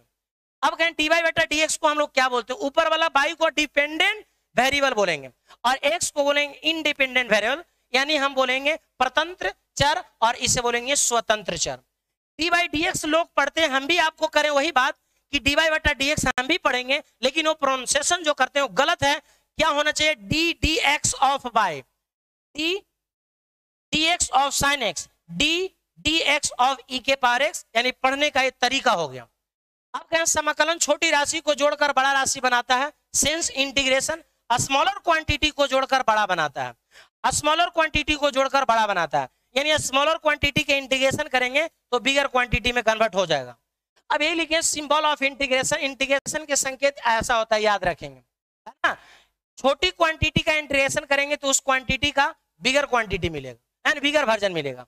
यानी कहने का मतलब किसी क्वांटिटी का स्मॉलर वर्जन को इंटीग्रेट करते हैं, किसी भी क्वांटिटी का स्मॉलर वर्जन को इंटीग्रेट करते हैं तो उस क्वांटिटी का बिगर वर्जन होता है। सेंस क्या आप बता सकते हैं, डीवी मतलब भी बन गया, तो डीवी आपका क्या है, छोटा क्वांटिटी, इसको इंटीग्रेशन किए तो भी बन गया। क्लियर हो गया। अब आ जाइए, अब आइए, वह क्वांटिटी जिसे इंटीग्रेट करना है और बगल में उस क्वांटिटी का स्मॉलर वर्जन, किसी भी क्वांटिटी का अगर इंटीग्रेट करेंगे तो उसके बगल में स्मॉलर वर्जन रहना चाहिए। इसका मतलब हम कहें मकान का इंटीग्रेशन करेंगे तो उसका छोटा रूप क्या है, तो छोटा रूप है ईंट, बालू, सीमेंट, गिट्टी, छड़, ये सब आपका बन गया रॉ मटेरियल के अंदर।